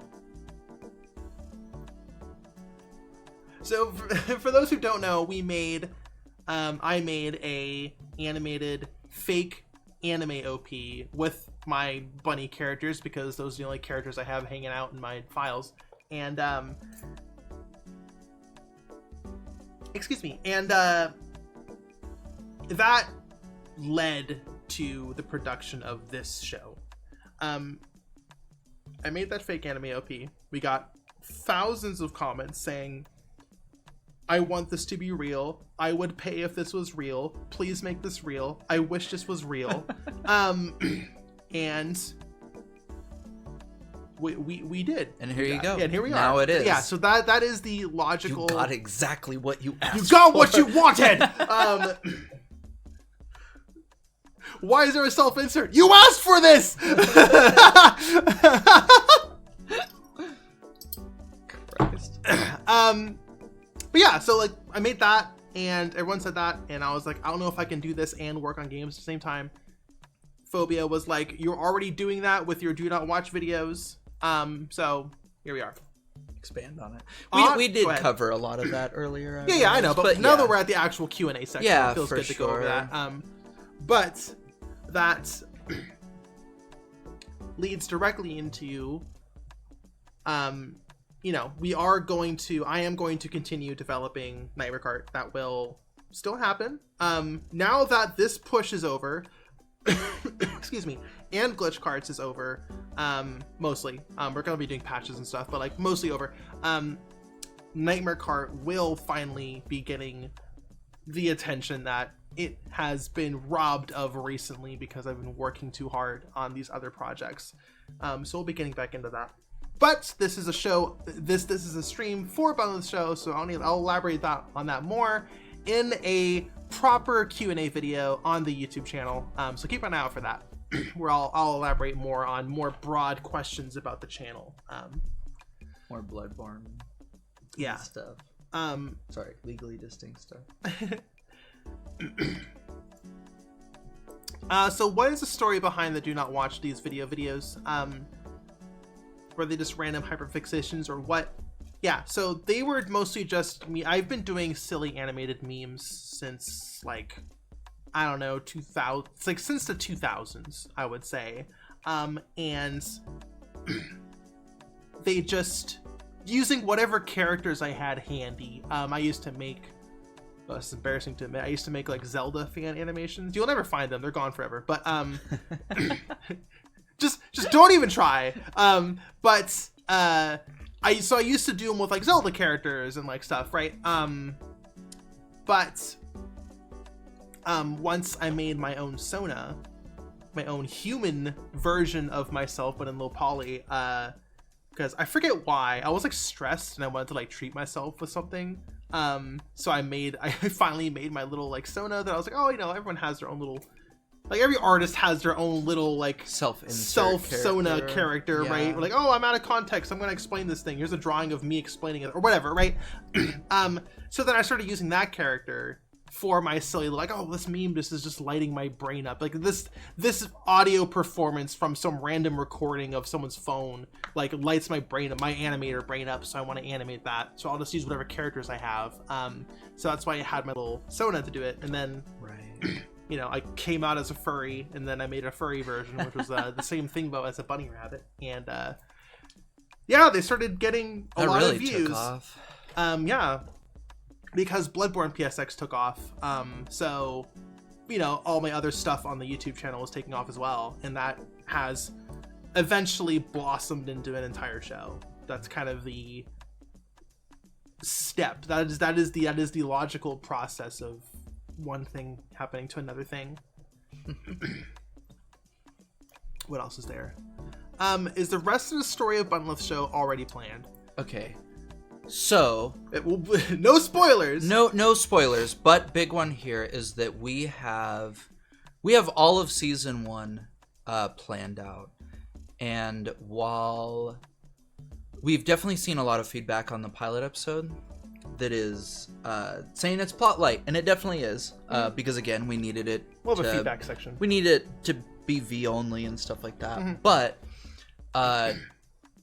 we get very plot heavy in the rest of season 1. We have a lot of themes we want to go through. Each episode will touch on different themes. Go ahead. We do have all of season 1 planned out. We have pretty much the arc of every episode planned out. Yep. Every arc for every character and every we story, have even going a little bit into season 2 at this point. There's a lot of ideas. We're like, we should keep that for like a potential Yeah. season 2. Yeah. It is a stretch goal, so it is something we do consider. It is a stretch goal. If we don't hit it, maybe in the future fine. we'll try. But yeah, the first season is a complete like story. It's not gonna be as jarring as the ending of the first episode. when we Yeah, finish exactly. the first season. And yeah, I guess the this okay. So we should go into these questions now. Which is the like single sentence pitch of this show, or like a goal of it is like queers thriving in the face of fascism. That is what we want the show to be about. Well, and also how like that thriving in itself does not always just look like everything's going okay. Like Right. to thrive, you struggled to thrive. So Right. and everything that kind of goes into trying Right. to maintain communities, relationships, that kind of stuff. And how, living in an empire that hates you would affect that, and how do you live with that, right? That is the show, and we explore that through the like fictional games they jump into, which put them into situations they wouldn't normally, so we can explore these Exactly. things, And these obviously themes. every episode mixes a game whose the theme of that old style of game will kind of match what we're trying to discuss in that episode. So it's our tone even changes when we talk about this. It will go from a very like physical comedy pilot. We will still have a lot of gags in is the still show. gonna We be still a want it funny to. We still show. want it to be Yeah. fun and funny, But we do want to have. We don't want it to just be fun and funny. We right. wanna The actually story is talk gonna about get stuff. pretty heavy after. Yeah. But like it's all about balancing that, and like Exactly. there are plenty of funny cartoons that do tackle like serious matters like this, and that's something that we want to do. So So people who have been following me for a while, this might sound familiar to you, because this was the pitch for a game that I was gone on record in multiple places saying that I want to make after Nightmare Cart is done, which is the sci-fi game, which I would just call the sci-fi game. Sure. And I have talked about the sci-fi game a lot. I've done drawings. I wish I had them handy. I made a poster. I've designed multiple characters. There, it was about a bunch of space gays, right? Cyber gays, yeah. Those were the working title names. But for now, we'll just call it sci-fi game. And that was about a bunch of queers surviving and thriving in the face of fascism, but cyberpunk, right? And Bunlith's show is what sci-fi game turned into. It's a lot of those themes. Yeah, it's the same. It is that idea turned into Bunlith's show, because specifically the idea that this is something that I struggle with a lot with my own personal art, is I don't want to hide topics I want to talk about under layers of allegory, right? Sure. I don't want to make a show about werewolves that are actually an analogy for being gay. I would just make a show about being gay and having gay people in it, right? As an example. And the gay people are gay werewolves first and then werewolves but like, after that. Yeah, but like you know what I mean, right? Like I don't want it to Yeah. be like this is an analogy for America. I would just place it in America, right? Right. Right. So that's the appeal of that waned as the civil unrest progressed throughout these years, and yeah, and go ahead. No, I was just gonna say this is the balancing act. I know that me and you have while writing is, you know, how much is metaphor, how much is analogy, how much do we literal explain literally? Yeah, Right. but I think we're gonna strike a good balance with the we show. are, and like we are using analogy, right? Like they, Right. they jump into, like, there is still some sci-fi cyberpunk aspects in the show. 2025, just, you know, you best start believing in cyberpunk dystopias, you're in one. Oh, sure. Haha. But like also, you know, they have like the crazy like space helmet, sci-fi helmets they put on their faces, and like cyberspace and Sure. blah blah blah blah blah. So like it is still there, but like that is what happened, right? Sci-fi game turned into Bunlith show. Sure. But you know, maybe one day. Stop it. I like the concept art I did for the game, so I want it to come out someday. It's true, right? But that follows up to, is sci-fi game canceled? I still want to make a cyberpunk character action game. This right here, Bunlith Show, is not a cyberpunk character action game. I want to make a cyberpunk character action game. It will not have this story or theming that I have here. It will be very different, but I still want to make it. I don't know if I could promise. I don't want to like promise that I will make a sci-fi game. Yeah. You know, it's going to be years in the future, but I do want to make it, but it will be different because I still have a lot of gameplay ideas that I want to experiment with that a science fiction cyberpunk setting would allow for, because all of my games have either been fantasy or steampunk, which is just a fantasy subgenre. Sure. So I just, and you know, one of my biggest influences is Armored Core, which is science fiction. So, you know, that's Also, just for what it's worth, cyberpunk, a genre that rarely sees queer voices. Well, no, there's so many interesting things you can do with cyberpunk, and then no major cyberpunk media ever touches on any of it. Wow, you can change your whole body. That's fucking to be whatever you want. What if I What had are a you gun gonna for do an with that? arm? A What if I had a weapon? gun for an arm? Yeah. Sorry. But yeah, that's just something I wanted to bring up, right? Are there any other questions you really wants to? We already did this one. A lot of these we touched. I realize a lot of the ones. A lot of we've these we written talked down, about we've while we were touched going on. through. Yeah. Yeah. Are the? Yeah, I'll do that. Are the Do Not Watch These Video series canon to the series? No, they're not. We might reference them. Like I will definitely reference a lot of them. But they're not canon. V's right? gonna pick up a stack of VHSs in What Beatrix's are these? apartment, and Yeah. Beatrix is gonna be like, "Don't watch those." And that's the only reference. Do you're not getting. watch those. That would Do be not so watch funny. those. Yeah. Do not watch Do those. not watch Yeah. those. They just listed like 1, 2, 3, 4, 1 to 15 or whatever. Yeah. And one of them is 10, 11, 12, 13, and 14. Yeah, there that you was the go. anime OP. Yeah. Yeah. Don't watch those. The OVA. And the last question I put on this list, which is, can we expect T4T lesbians in this show? Absolutely. Obviously, yeah, of course. Absolutely. They're making the show. They're making the show. But yes, plenty of characters. Yeah, there's gonna be plenty of gay shit happening. Very, very gay. Very T4T lesbians.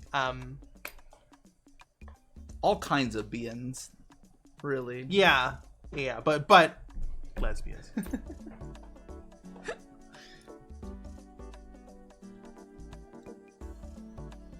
I don't know what she's talking about. What are you pointing at? Oh, chat blowing up. Oh yeah, Oh, chat is yeah. blowing up at the lesbians. Hooray! Yeah, a lot of lesbians.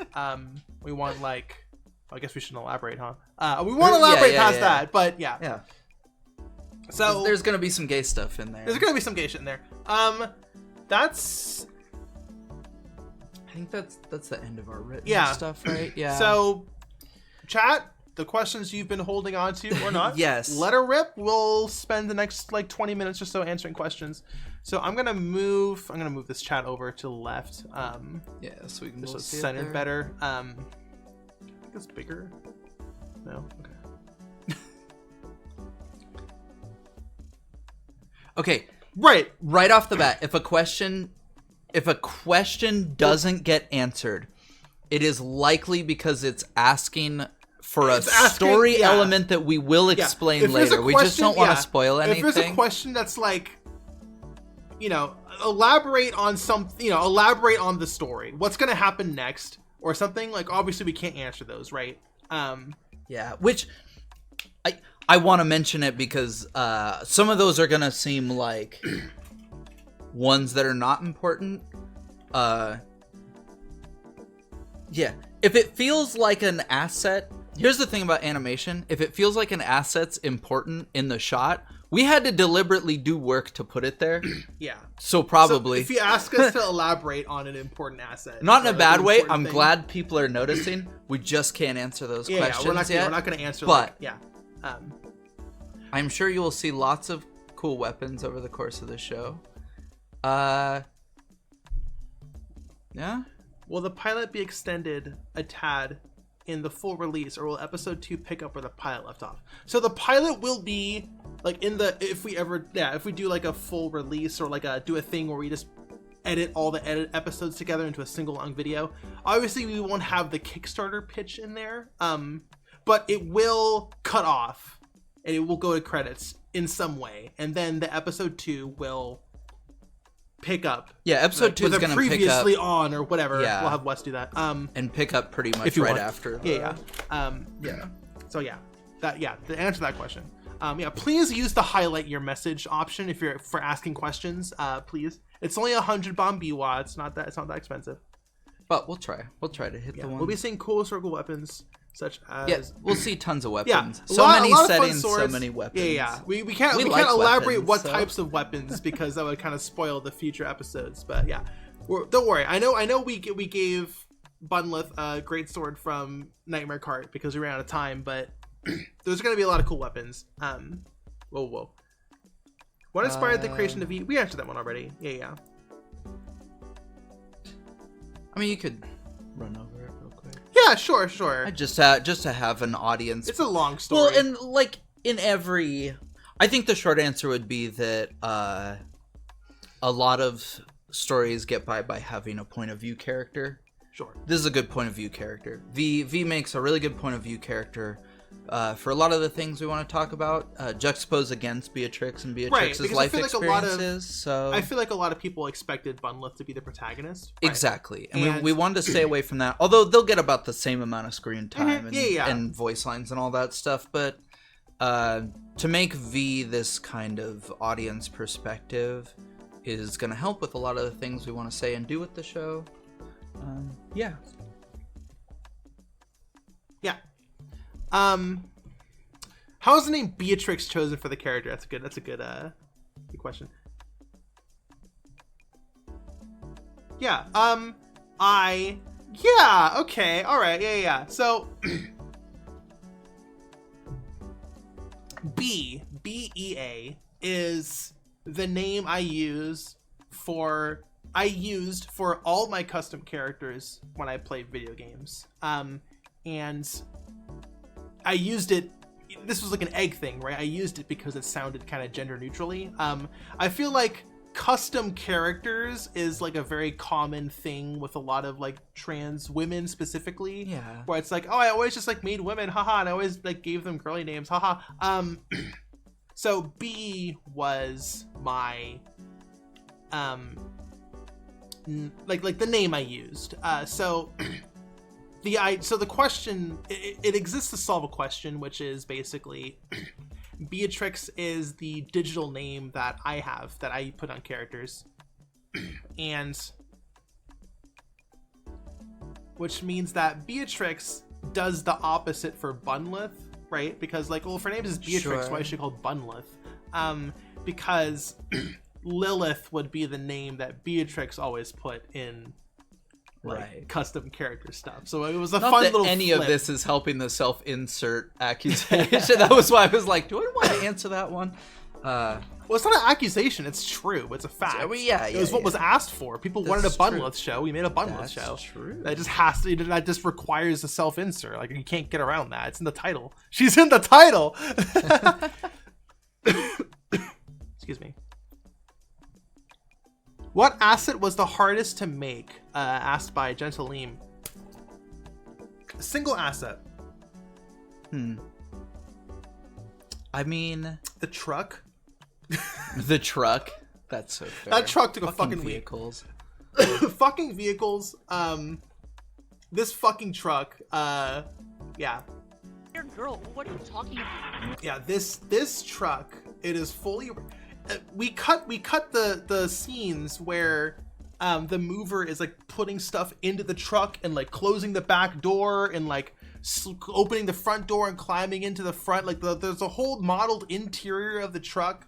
I'm bad at. There was a lot we were doing with that before we cut it down. I don't even think you see the full thing. No, I don't think so. Yeah. Lives up there. But like, you know, like the wheel and all this shit. It was so much work. It's a very impressive model. Thank you. Yeah, I think it was the truck. Girl, what are you talking about? Yeah. About You don't even really get a good look at it either. But like, I went back and I did all this, and there's an interior behind the door, and Add it to Nightmare Cart or something. the truck, the nightmare cart. Yeah. The truck was used in the best bit of the whole show, so it was totally but- worth it. Oh, okay. Okay.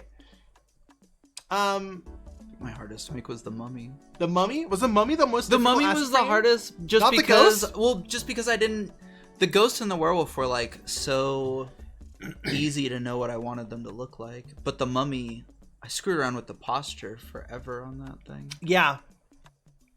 Can we use the pilot material for PFP, profile pictures, fan dubs, etc.? As long as we credit? Yeah, sure. Yeah, go for Yeah. it. Is Nightmare Cart Wonderful on it. Is Nightmare Cart canon? Yes, I guess. It is a canon free itch.io release within the Bunlith. No. The It's, Witch well, Upstairs universe. I mean, they won't be jumping into an itch game, right? They're jumping into a PS1 game. Sure, it's that's why we don't see Yeah, them it's something jumping we, into we will elaborate on, which I guess makes it spoilers. But like, you know, there is a big sign that says Miralodia Cemetery, Yes, which does there is imply a that it's hint canon. at Yeah, it, so it does yeah. imply that it's canon. Beatrix and V's thought on NYC food. That is so fun. Beatrix obviously likes pizza because it's Yeah. all over the apartment. V just moved here, so I guess V wouldn't have any. V's opinions about on to food. find out. Yeah, V's about to find out. Stay tuned. We're just gonna have one thing where she's going off about bodega Yeah. food. If V was a furry, well, we can't answer that one. Would you like to dub the episode in Spanish? So, I don't know about redubbing, but I definitely want to subtitle it. Which is Subtitling is definitely something we're gonna do. We are going to translate the subs for sure into different languages. Yeah.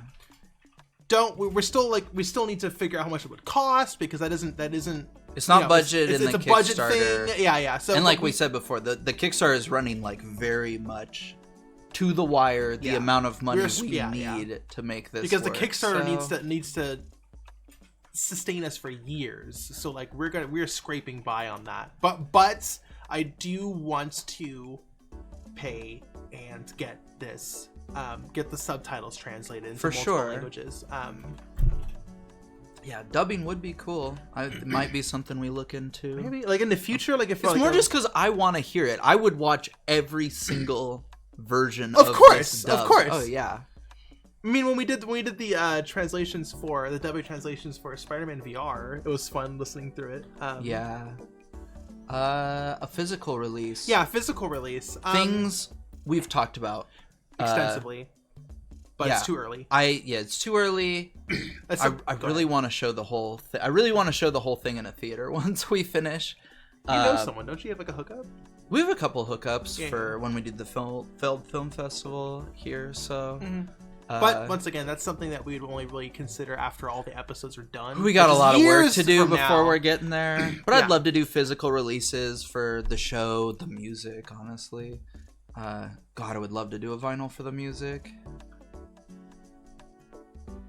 Any other questions from anyone? Don't forget to use the highlighting tool.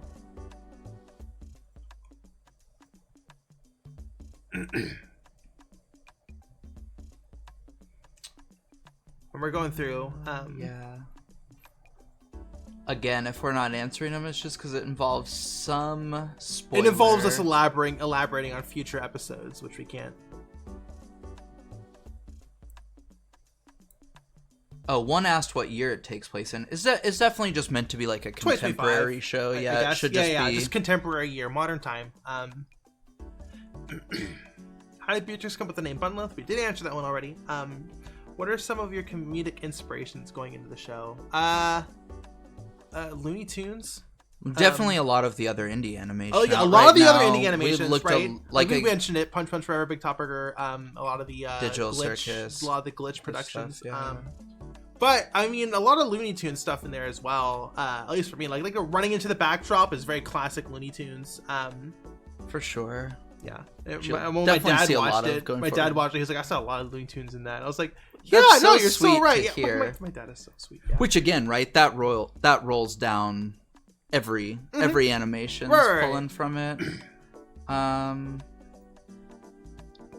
Would you consider being picked up by a publisher? Personally, I really like where we're sitting with independently funded by Kickstarter. I really like... We don't need one. Yeah, I really like that we are just beholden to ourselves. Right. And the backers, obviously, to deliver something, but creatively speaking, I don't know. I want the show to be able to be a little raw and rough when it needs to be. And just... Having a publisher limits what we can say. Right. And we're still very indie, but there's a lot of themes that, as a longtime enjoyer of, like, queer small print media, indie zines, music, that kind of thing. Yeah. There's a lot of themes that I feel like don't get put into bigger productions, and I would just like to put a lot of that stuff in the show, and a lot of that stuff is not going to fly with I can't speak for Glitch, but in general. Just in general for publishers. You endanger being able to say those things when you do that. So, which is, again, it's the big reason we do the Kickstarter. Yeah. I mean, even like just having a character say fuck is like... Right. Is like something that would cause 90% of publishers to run screaming. Right. Much less having a character say like, I'm transgender, or like I fully I want to get on hormones, and here's how you get on hormones. But that's not what we're saying what we should do, but like, that's it. There are a lot of things that we will risk demonetization pretty much on every episode, and that wouldn't go over well with any publisher, for good reason, because they got to make money. But like, we don't need that. I only want to worry about the money we make from the Kickstarter, and after that, it's say whatever the fuck we want. Say whatever the fuck you want. Have them say slurs? Maybe, I don't know. Do we censor the slurs and then have the uncensored version or something? That's on the physical releases, they say. We're just spitballing. We're not announcing. I guess I don't know if we can say that on Twitch, can we? I don't know. I don't think so. Okay. Oops. Well, we didn't say any slurs. Yeah. We just said the word slurs. I'm saying oops, they won't let you. That's ridiculous. Yeah, that's crazy. That could be a new stretch goal. The new stretch goal is slurs. Says the T slur. Yeah. 300,000, we'll say so. Wonderful. Will there be a Yag in every episode? Absolutely. I mean, I that was never like you'll something probably see the street sign. That was never something I wrote down as like there has to be a Yag every episode, but the amount of Yags we snuck into the first episode, there's probably gonna be at least one every episode. There's also just a lot of real world things that we don't feel like we're not even going to pay extra for like the Chomsky's fucking LA brand put this in movies chips, right? Or use 555 as a number. I'd rather just say Yag. Throw Yag. Anything where it's like, would this be copyrighted or would this have to be a thing? You replace it with Yag. Yeah. Well, that's what a lot of anime does. That's what Mob Psycho 100 yeah, right? They exactly. go to Mob Donald's and have their mob shakes or whatever. I just love that. It's so funny. I want a shake. We can order a shake after this. Oh, that's good. That'll be my treat. Yay.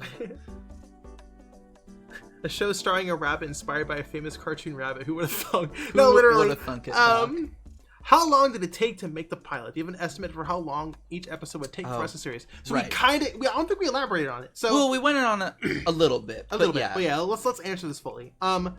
So we started from me opening the Google Doc to write the first draft of the first script to launch was 7 months. Now, we weren't, that's not, there, I want to say there was at least a collective entire month where we didn't work on the show within those 7 months. Within those 7 months, I would say those first 3 or 4 were very sparsely working on it. Because we had a lot of we got commissions and project, we still got to make rent and eat food and all that and stuff. This was made on our own dime. So. And we paid for all of this out of our own pocket, which it did soak up. We probably spent a couple grand getting this put together. But, But yeah, so but 7 months from start to finish. So and now that we're going to be working on it partially full time, I will still be making Nightmare Cart. I will still be making Bunlith shorts. I guess I'll still be making unhinged porn. Absolutely. Hell yeah! Never stop making unhinged porn. We won't start making our art outside of this, but I don't know if I can say full time, but now we're going to be spending a lot more time on the show. We want to go ahead. We just don't have to do commissions. We don't have to do the other side work that honestly was the bulk of how we got paid. Right. Now the bulk of how we get paid is this Kickstarter, and we can spend more time on it and more focused, and honestly, now that it's not a question, that also lets us spend more time on it. So yeah. 4 months. 4 months. That's our estimate. That is our estimate. We can't guarantee that it will be every 4 months a new episode comes out, but that is our plan. Yeah. So. And like we said before, we do have plans for extra art, behind the scenes stuff on whatever the current episodes are that are out. We have plans for maybe even doing a small comic that might run in between the episodes to kind of give people more interaction, like more time with the characters and learning who they are and learning who the community is around the characters in the show. So yeah, we have a lot planned for the next few years.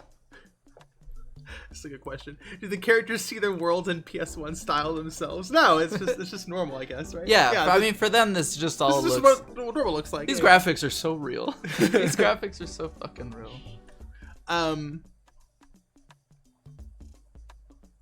What about free subtitles in one language?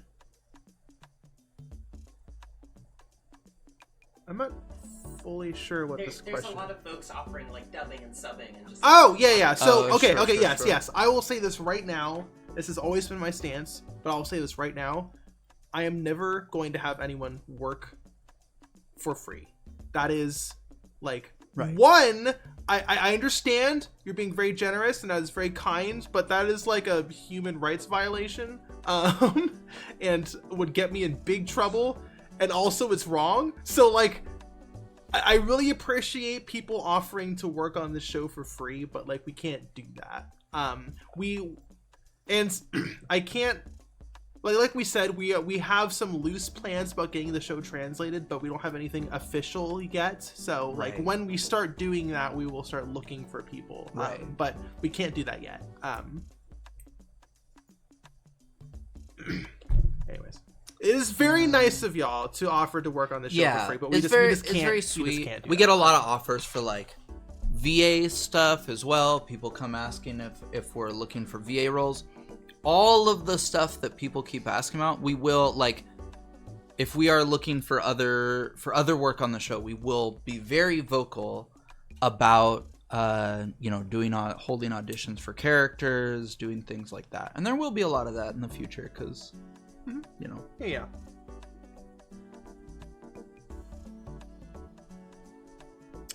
Any other questions? Or it has been 20 minutes. We could wrap it here, but any last questions for anyone if you want to ask? I have a question. Yes, Pomegranate M. What were both of your favorite parts of working on the show? Favorite part? Okay, I know my favorite part was near the beginning of working on the show. We sat down and watched Keep Your Hands Off Izukin. Oh my god! The anime about them starting a show. And I turned to her and I was like, this is my dream, is to like work on this show. So that's really my favorite part, is all the concepting stuff. Just sitting down and like... I'm pulling the drawing up. Keep talking. It's just like concept working, like concepting out all of the characters and brainstorming and getting to see how it all comes together. That is like my favorite part of. Which piece are you looking for? You did an Izukin inspired piece. It's not here though. It's fine. Oh yeah, it's on the we don't have to spend like 10 minutes looking for it. But yeah, that was really cute. My favorite part, not my favorite part of the episode. My favorite part working on the show. Oh God.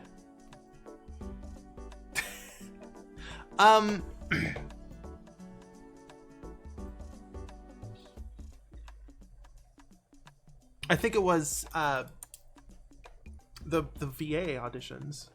Oh, those were really fun. Yeah, just collectively, just looking and finding voice talent and reaching out and doing auditions and giving them the script and And every one of those sessions is really fun. There's an unrealistic part of my brain that wants like everyone who works on the show to be in a big room together working on the show. But yeah, those VA sessions are wonderful. They were wonderful.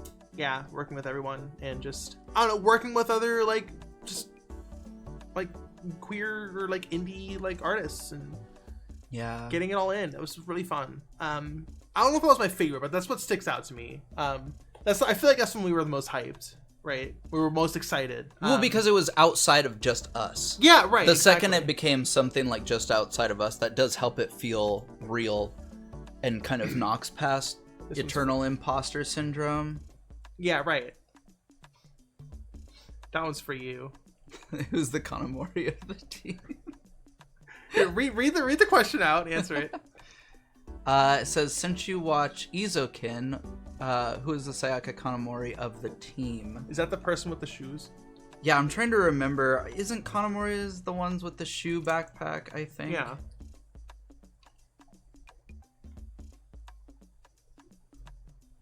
Yes. God. The producer. Yeah, out of the two of us. I guess that was the producer. Yeah. I guess it's half and half. Yeah. It's honestly, I would say each of us kind of embodies one of the other characters. I feel bad I can't remember their names in the moment. I feel like we both do the producer bit. I feel like we are two halves of Kanamori because because I will be the one pushing for more merch, more of the finance side of it, and then you will handle more of the producing, contacting. Yeah, I reached out to all the VAs. Even when we contact people, you'll reach out to VAs for acting stuff. I will reach out to VAs for credit. Well, for stuff for the business side of it, right? So yeah, we kind of both embody that character, and then, yeah, I guess we split the other two characters between us. Yeah. I'm too much hyper. Yeah. About everything. We got a bunch of questions here, so we're gonna lock questions, but we're gonna answer all these or what we can. As many as we can. Yeah.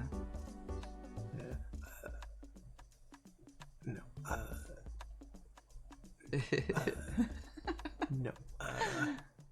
Everyone's favorite Void line. I do like the meow, but I honestly think the pizza cat response I think I like more than the meow. I know it's a joke question, but the pizza bit. If you're gonna get started in modeling, I'm just gonna say this is someone, at least from the perspective of someone who just gets started, just download Blender for free and just start. Oh, read the question first before answering it. Okay, the question is, I'm hella interested in getting started into modeling and PSX styles. Do you know any great places to start? Blender. Downloading Blender. Blender's free. There's some good low poly. So I would never condone.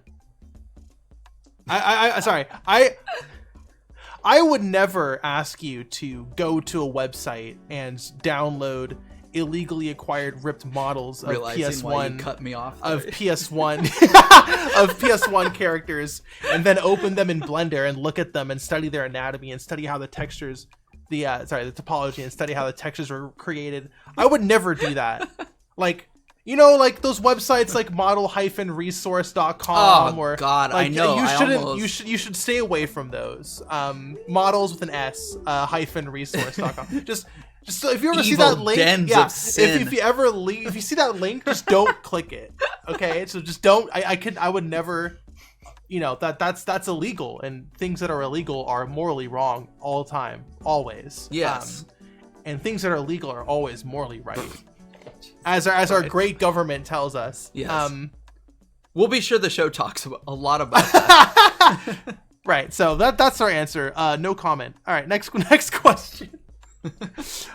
Physical media do you hope to? Sorry. What sort of physical media do you hope to release from the show? So, I mean, we've already talked about like a little bit. DVD or a Blu-ray or a VHS. A DVD is the obvious one. Yeah. Or I guess a Blu-ray. I don't know what they cost to produce now. I would love that. Would be fun. So we're just spitballing here, but if you ever do like an HD re-render where it's like all smooth, in like 4K or whatever, with like all the PSX effects turned off and like all the audio's crisp, that would be fun for the Blu-ray. It's not like it would be hard to do, I guess, and just pop that as an extra on a Bluray. The thing with the Bluray is if we depends put on it on how a well we Blu-ray, preserve the assets, because we can open this 5 years from now and every texture is broken. You know what I mean? Like, depends which one of us is saving. but you know the how like assets. video games, you know how like, oh, we remastered the video game, but we couldn't touch up these Fine, cutscenes. yeah. That's always a gone problem. forever. Yeah. Okay, other sorts of physical media. Merch. I direly want to do a physical release of the music at some point that's more for the of an show. Evelyn question, but yeah, Sure. that's something I would like. It's been discussed. So like, yeah. Laserdisc, maybe? Bring it back. Bring you it know? back. Bring back the Laserdisc. Hell yeah. IMAX release. Or just anything that takes advantage of all of our polygons. Is there a favorite hidden item or reference in the pilot that you had the most fun sneaking in? Do you have one? I guess it's more of a me question, huh? Favorite reference / hidden item. I mean, for me, it's the werewolf transformation. It's not even like a hidden thing. It's not hidden, just the but fact your favorite, we got it's your it favorite in there. thing. Yeah. What? In the transformation sequence in the circuitry. Oh yeah, we did, point out the little bundle. Yeah. The cool S That's and probably the We'll do it one more time. No, you're so right. That's weird. We pointed it out before, but I'll point it out now. We're in the Q&A. Or is it? Or oh, there she is. There's Bunlith. And Cool S. Cool S. Oh, nice style. Oh yeah, I know it's right after the Bunlith. I made this texture. I spent hours on this texture. Yes, the secret Bunlith into circuitry. Sorry, I just want to stop on the title. Oh.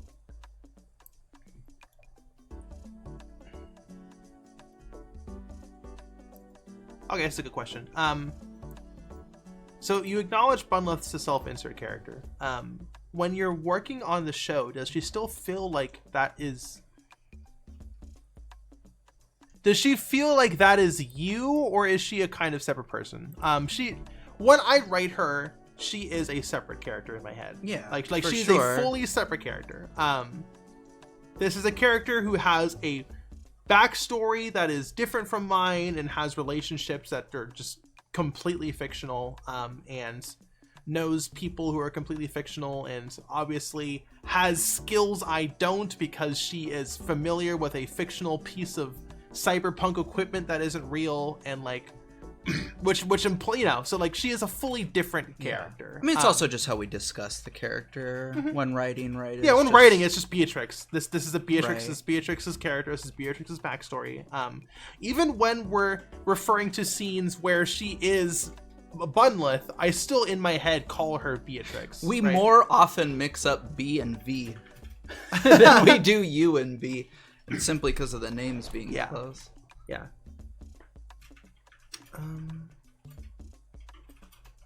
What would the show's PS1 memory card icon look like? It'd probably be Bunlith's head. Or a little witch hat. Or a little... Oh yeah, the little witch hat. Yeah, one of those little like squared off witch hats Yeah. bouncing around. That's so cute.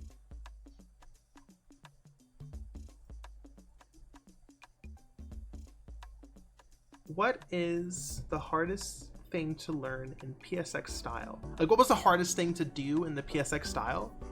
keeping your poly counts down. Keeping the poly counts down, definitely. I mean, even then we went over budget. Kind of. We never went over. Mine are so low. You gave me a hard number, and I did my best to go great. way under that. Maybe too much, but none of our scenes went over 90K, which I think like the PS1 can do 45K to 90K depending on how complex the triangles are in terms of the shaders, like if they're textured or not. Anyways, but we did go over, of course. But yeah, triangle counts I don't think was the most difficult. It was probably the textures, because the textures are pixel art, more or less. They're unfiltered, right? So like doing pixel art that is supposed to be mapped to a 3D object was very unique, and I had no experience with when I started doing the PSX style. I cheated. You use CSP, right? Oh, I texture painted. Yeah, once I learned I could just texture paint pixels straight onto the model, that was most of what I was doing. Mm-hmm. I guess that's everything. And we're hungry. And we're hungry. We've been streaming for 4 hours, and we've gone through the whole episode twice, answered a whole bunch of questions. Yeah, so thank you all so much for watching. Seriously, we supporting the Kickstarter and everything. Thank you. Yeah, I was not expecting this to take off as much as it did. I was like, if we just scrape by and make that 80K, I'd be happy. No, for real. If we just no, I was like pie in the sky. If we get those first 2 stretch goals, like I would be happy. Yeah, I'm so excited to see cast pixels, credit sequence. Yeah. But yeah, I will upload a VOD of this to the YouTube channel. The secondary YouTube channel, which is LWMedia Archive. But yeah, thank you so much. And obviously we can't start production until the Kickstarter is over, but we are very excited to... It started a little bit. Yeah, it's true. But yeah, so we're very excited, and thank you so much for everything. Thank you so much for coming, asking such good questions. Next, I guess my next stream will just be more Nightmare Cart development. But yeah, thank you so much, everyone. It's great talking, y'all. Yep. Thank you. All right, bye-bye. Bye.